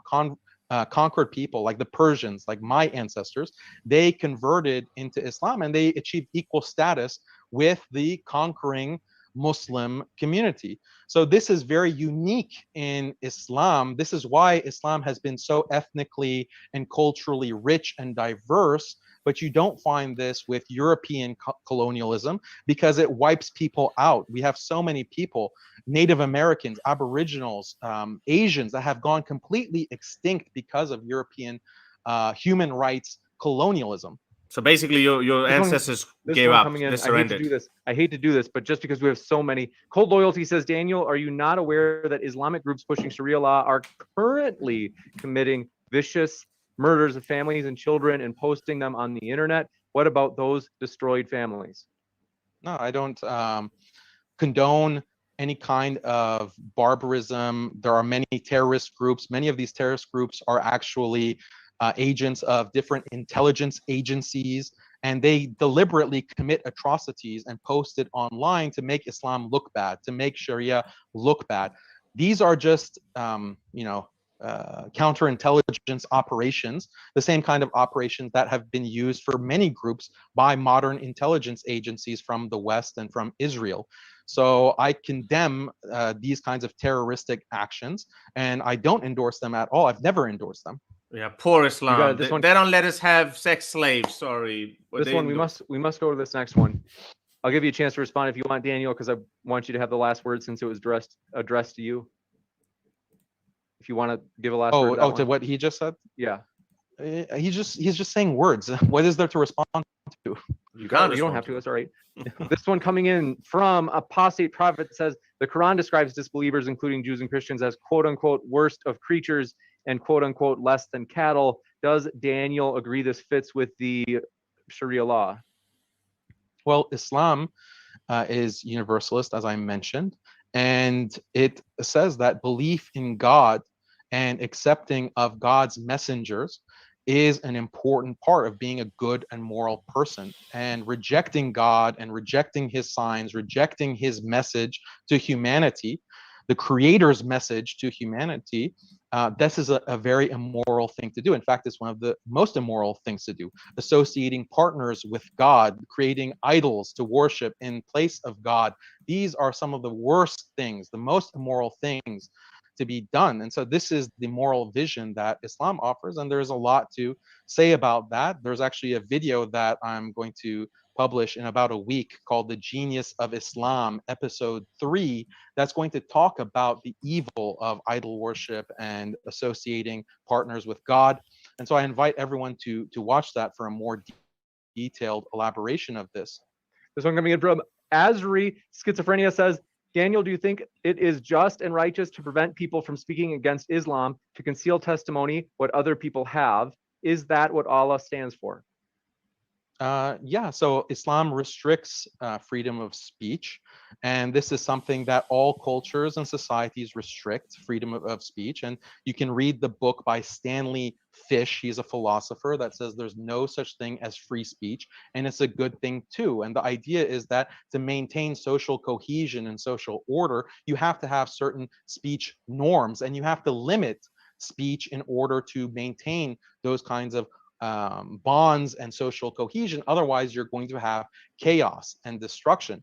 And so all societies prohibit speech, and liberal societies and modern liberal human rights governments in the West are the most restrictive when it comes to speech, because they literally assassinate and have a history of assassinating people throughout the world that have spoken out against liberalism, against democracy. Look at the assassination of civil rights leaders in American history who were arguing for racial acceptance, such as Martin Luther King, Malcolm X. They were assassinated by the deep state because of their opposition to the secular world order and the racist neo-colonial conspiracy world theories. order. So this is something Daniel, that you're a conspiracy theorist. Thinking about liberal. Wait, let me answer the question. You're not getting any questions. You don't get to interrogate me along with Apus and all of these atheists.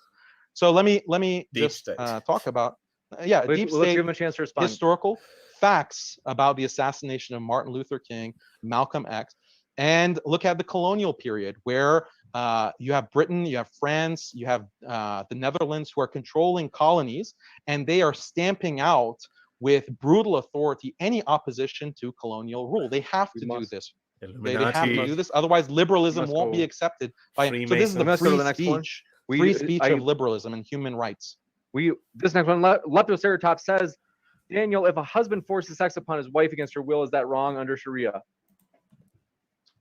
So Islam comes with certain marital rights. Husbands have certain rights and duties. For example, the husband has to provide shelter, he has to provide clothing, he has to provide food. It doesn't matter if the husband doesn't want to provide those things, he has to.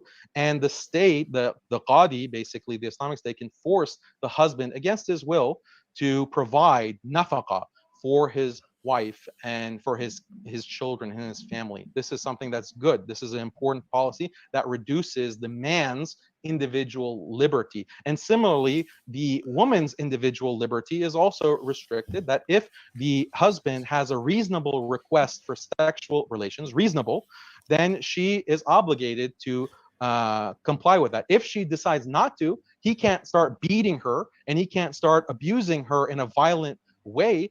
But the qadi can say that, look, you're not meeting your spousal duties, and therefore you will forfeit your mahar, for example, the bride dowry. You'll forfeit your other privileges as a wife. So there's give and take in marriage. That's why Islam is beautiful, because it creates this dependency between husband and wife. It's not like modern sexless marriages in the West where women say, oh, I can leave my husband to have no sex for months because I don't feel like it. I'm a strong, independent woman. And meanwhile, the husband is working his tail off trying to provide for his family, but there's no obligation on his wife to reciprocate in any kind, because she's a strong, independent feminist, and she has to have maximum choice and opportunity. But the poor devil, he has to work and provide for all of that with no compensation or anything in return. Husband gives shelter, so he has a right to beat her up. I hate to do this. We have so many questions. We've got to go to the next one. I do have to remind you folks, like, we read them in the order they come in. I agree. We have almost all of these are for Daniel so far.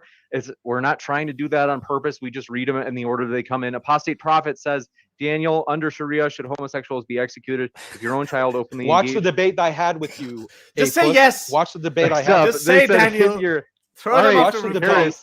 Watch the debate. Look, he's asking. So this apostate prophet, I debated him already, and all of his questions we discussed in his debate. So he's just rehashing it. This is ridiculous. What kind of moderation? Because the world wants to see more of that. It's just a moderate. Well, I mean, I can't purposely just exclude questions to favor a particular debater. Why not? This is your channel. Why not? Because I don't want to favor a particular debater. You're the first person out of 600 debates that we've hosted that's asked for this. Have you ever had a previous debater come into the chat and try to overtake the Q&A?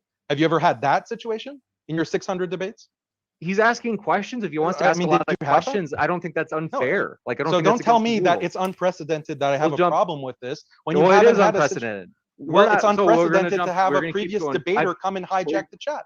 It's not unfair for him to want to ask a lot of questions. You read them in the order that they come in. So I don't understand. When I actually try to respond to you, you try to speak over me. I'm just giving you a response. Am I like? Do you not want people to hear my response because you know it's better than yours?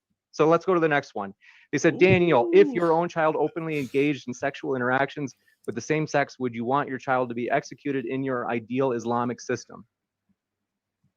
If my own child, do I want my own children and family to be subject to the Sharia? Yes. Gotcha. This one coming in from, do appreciate your question. Yavuz, let me know if I pronounce this right. Iriza, thanks for your question or statement, says Islam is a universal religion of peace, love, tolerance, and justice. If you're reading this, you are invited to read the Quran and decide for yourself with an open mind. Don't just listen to haters. Next one, Silver LTC says Quran 98:6, quote, those who disbelieve in Allah and his messenger are the worst of all creatures, unquote, aka worse than rats. Any response? That's nothing. That was the previous question. Daniel is awesome for that. Daniel is like, yeah, so what? They're worse than creatures. Screw that question was already asked. You're just repeating the question that was literally just asked. This one coming in from, it's not the verbatim one, but it is true. It's on the same topic. This one from Apostate Prophet says, for Daniel, if he wants to force Islam, execute apostates and enslave disbelievers, would it be okay to do the same to Muslims and Muslim converts? If not, why not? Please answer the question. Would it be? No. Why would I want people to be the people who stand for truth and justice and righteousness to be enslaved? Why? Like, just because you accept that warfare is necessary and slavery is necessary doesn't mean that you yourself are fine with being defeated in war. Again, I can ask anyone that question. Like, do you think war is necessary? And then you say, yes, war is necessary. Okay, so you're fine with being defeated in war. You're fine with being blown up. You're fine with being droned. What's the logic of that? It doesn't make sense. Yes, sometimes war is necessary. I explained how sometimes slavery is necessary. Sex slavery is necessary. Do I want that to happen to me? No, I don't want to die in a war. I don't want to be enslaved, obviously, but that's not some kind of hypocrisy. Like Apus, here, I'll talk about Apus. Like, he is just a con man. He has to lie, just like Harris, to his Hindutva audience, his Christian loser audience, who they are not able to actually think for themselves. They just follow conspiracy theories. All of these points, have been addressed. All of these points have been addressed in our debate that I had with Apus. But he's such a crybaby loser that he has to hijack this debate. All right, and Harris is such a cuck that he allows Apus to hijack his stage and his spotlight. Doesn't that make you feel like a loser, Harris? No. Doesn't that make you feel like really driving the that was Big Daddy Apus? Your rhetorical skills are good. I gotta respond. I gotta respond. Your Big Daddy Apus. It was is always taking your spotlight? Daniel, Are you second fiddle to A+, Harris? Daniel, Answer that question. Because you're not getting any questions from the audience. No one cares about. Yeah, exactly. Because my position is so sensible. People are like, whatever he says, it's okay. We have to let. Okay, well, if you ask Harris your question, we got to give him a chance to respond. Come on, Daniel. Are you his little schoolboy cup? Come on. Let me answer that. Okay, I'm wondering. Look, whatever kind of a fantasy you're in, we have to go to the next one. I can go into that. Now, hang on, I'm going to respond to that. Whatever is going through your mind and your manly man brain, that's fine with me. But my strategy was always to let you speak more. You defending slavery, sex slavery. We didn't even touch torture, because you would defend torture as well. Wife beating, you've defended that. I don't have to say anything. Let the world see for itself, because right now your own fellow Muslims, they're actually like this. They're like, oh, geez, he did not say that, but you did say that. So this is why that's perfectly fine. You know why people are not asking me any questions? Because my positions are very sensible. They're very rational. They're like, okay, that's fine. Your case, it's not so much. You're just defending what everyone already has been indoctrinated with. So I actually have the larger task of bringing arguments, like bringing 7th century old academicians, 1400 years old academicians. 1400-year-old ideas are new ideas. You gotta go to the next one. We've got so many questions. I hate to do this. The Super Destroyer says, Apus got go respond to Fareed responds. Okay, and then Scrumph Yang says, Daniel, you haven't demonstrated how your stats relate to your arguments. Just throwing stats at someone and thinking you're won isn't how you win. No, they are relevant. The stats were relevant to how family is dying out within the modernized human rights world. That's how it's relevant. How families are dying out, marriages are dying out, communities are dying out. And that is the human rights regime that is causing this kind of destruction. What other explanation is there when you have these highly modernized, highly secular states who are abiding by these human rights in the West, in the US, in Canada, in Europe, in Australia, and their marriages are dying out? They have no fertility because fertility rate is below replacement levels. So these are bad things. Everyone acknowledges objectively that these are very bad things. So what's causing that? What's causing that is this extremism of individual rights, individual liberty above all else. That was the argument, and all of the stats are perfectly relevant to that. This one coming in from, thank you very much for your question. The Super Destroyer says, why is Harris Sultan running away from the debate topic? Well, I don't know what he's talking about. Good question. That's very good. No, that didn't run away at all. I just highlighted some of the points of Sharia, and he barely touched some of them, like wife beating, and then he said something like romance, and then wife beating, husband giving shelter to women, and then therefore he has a right to beat up women. But by his own logic, then okay, if state gives you shelter, then the state have a right to come and beat you up or something. So these are really badly thought out arguments by Daniel Haqiqatjou, which he and his cucks think that it's something very intelligent, and people will be like, yay, there is the shahada, let me say la ilaha illallah, because no one's going to say that. These are beaten down, embarrassing arguments. And I had to just highlight my position is very, very simple on human rights. Yes, we build it on new evolving situation. We recognize new problem, toward the best, some of the world's best mind put their minds to it, and then they come up with a solution. It's evolving morality. Things, we will have new challenges later on in the century when, if AI comes into existence, when humans don't die. What about the fertility argument then? If humans live for up to 1,000 years, would you still need 2.2? No, you wouldn't. So I have answered all the points. So. Notion Slave says, Harris quotes verses without understanding a single one or how they fit together. Just sad. And Sharia saves basic human relationships in marriages and family life. Harris is selfish and irrational. Jeez. Oh, he's hurt. He's hurt. It's okay. Let him out. Let him say it. And you started your whole debate with calling me a sadist, calling me all kinds of other things. You are a sadist. You are a sadist. Yeah. See, so don't laugh at other people. No, I'm saying let him say it. I'm saying let him say it. Kettle black. You did that in a formal debate. I'm not complaining. No. It would have been brutal from both sides. To be fair, I'm not trying to pick out on anybody. But if you want to respond to the actual question, I'll give you a chance. I will respond. I would say no. Calling the cattle black would have been the case if I would have said, "Hey, James, why are you reading this? This is an attack on me." No, I'm saying no. Say the whole thing. It's fine. Let these people let it out. You, on the other hand, are a sadist. you have no problem in actually looking at the corporal punishment, some of the most brutal punishment, and you just shrug your shoulders and you say, yeah, well, it's just necessary. I wouldn't want it, but so well, that's what's got to happen. So you are a sadist. I mean, any sane person, and I still put my faith in humanity. And I know even most Muslims, because I've seen that. I've seen my Pakistani society Harris, so closely. would a People don't sadist do it. have this?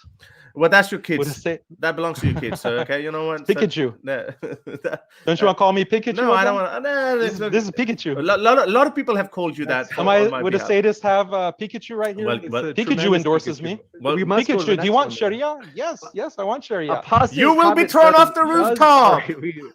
All right, we'll talk to Pikachu later. Yes, Does I they want. say, does Is Harris a Daniel, con man? said- Yes, he is. does Daniel believe that executing those who openly leave Islam will make humans happier? Does he think 21st century sociology and psychology agree? Yeah, so every community punishes defectors. Every community punishes defectors. And this is part of preserving community. I mentioned the example of how liberals are the most brutal in terms of punishing defectors and apostates from liberalism. They have created this colonial regime where they were assassinating anyone who resisted their British or their French or their Dutch rule. So this is something where we even notice to this day of how the United States, even with this recent political election, presidential election, there were a lot of cracking down on speech, a lot of cracking down, a lot of people, dissenters in prison and labeling them as terrorists and extremists. This is how speech is cracked down upon within even current day America. This is something very typical and very usual within all societies. Again, read Stanley Fish, there's no such thing as free speech, and Islam is no different. The thing is that the modern secular state has this massive control grid. You have literally a social credit system in Europe now, in China, that completely controls people at an individual level. And that's how social cohesion and order is brutally enforced. But in Islam, you have organic social order based on shared belief, on shared values, on family, on community. And that creates social cohesion because people naturally don't want to harm others who are in their community. But if people are apostating and leaving and blaspheming, then that threatens the social cohesion of Muslim society. And that's why there has to be penalties and punishments on defectors. But in substance, this is no different than any other community in history. And even the so-called modern civilized West, it's just that the modern civilized West has this massive control grid because they've wiped out the family relations, the organic relations with community, and all that has been wiped out in favor of this monstrous control grid, social credit system, surveillance state that we're all suffering under. You got it. And thank you very much. Want to mention, folks, I think I already mentioned it earlier, but want to mention it again. It's been pinned in the chat for a while. We cannot take any more questions. We can't take any more. So please don't send any more questions. The Super Destroyer says verses you'll never hear quoted in the Quran. They say Quran 90, 12 through 13. And they say, and what will make you realize what, quote, attempting, unquote, the challenging path is, it is to free a slave. Yeah, is that, I can respond to that. If you'd like, yes. Go ahead. Freeing a slave is a highly meritorious action in Islam. It's something that is encouraged, but I'm not like other apologists. I am very honest. I say that Islam did not abolish slavery, and I gave the justification for that. If Islam abolished slavery, it would have been wiped out. Muslims would have been exterminated, basically, for most of Islam's history. So yes, freeing slaves is highly meritorious, and there's a lot of details about that because it's encouraged in the Quran, it's encouraged in the biography of the Prophet Muhammad, peace be upon him. Just like giving charity is meritorious, feeding the orphan is meritorious. All of these kinds of charitable actions are very encouraged in Islam, but that doesn't mean that Islam is, abolishing private property, or Islam is abolishing having personal wealth or slaves. Yes, that is allowed as mentioned in the Quran, but it's meritorious to free the slaves. You got it. Thank you. The apostate prophet says, Does Daniel want to go back to creating an Islamic empire and spreading Islam? Does he want to bring slavery back in that case?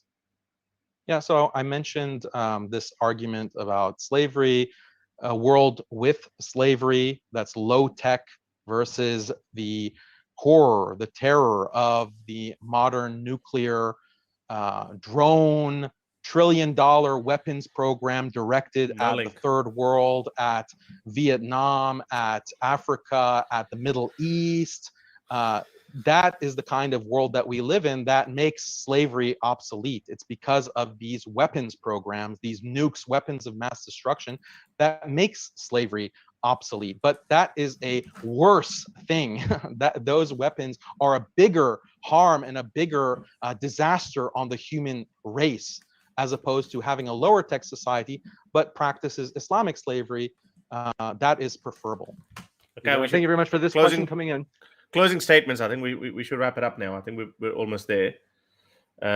We actually we have a lot of questions. I know that it's, if you can bear with me as long as possible. I have to wrap it up now, but I think because Daniel has obviously said a lot of things too, and I need to wrap it up and just need to respond to it. But obviously, I just want to wrap it up by saying that well, the few claims that one of the biggest justification for slavery, or making it some sort of a lesser evil, than Haqiqatjou has given, and he's making the point that slavery was went extinct because of something worse that came out, which was the nuclear weapons and biological weapons, etc. That's actually not true. The movement to abolish slavery started a long time ago in the 19th century, way before these modern dangerous weaponry even started. Such as the one we saw at the start of the 20th century. So it's got nothing to do with that. These things were evolving independently together. So it's got nothing to do with that. I would just simply say that the reason why the debate was the way it was, because we acknowledge human rights is an evolving, the world that we live in. And when we support human rights, this is an evolving situation. New problems will arise and new solutions will be required. What Daniel Haqiqatjou is offering here is an old set of ideas for even an older world with older problems. Some of those problems don't even exist anymore. So that's the reason why it is the way it is. And as you know, as my master apostate prophet says, stay away from Sharia, stay away from Islam.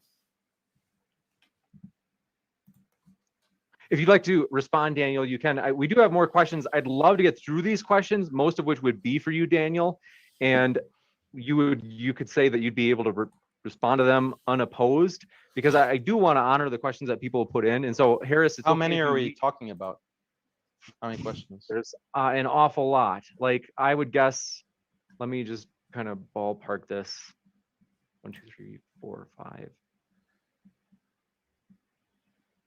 20 to 25. I would guess 25, between 25 and 30. Well, some of these are going to be quick because they're little comments like Arsenal just won 1-0 COYG. I'm definitely gonna, I definitely have to go. Totally okay if you have to go. And okay. I hate to do this, but we won't ask questions to you because, so it'd probably even more like 20 questions, is we won't ask questions to you because you're not able to, actually respond to them. Harris, right. So those will kind of let go. Okay. But Thank Daniel, you. if you'd like to respond, thank you very much, Harris, for being with us. I can make, okay,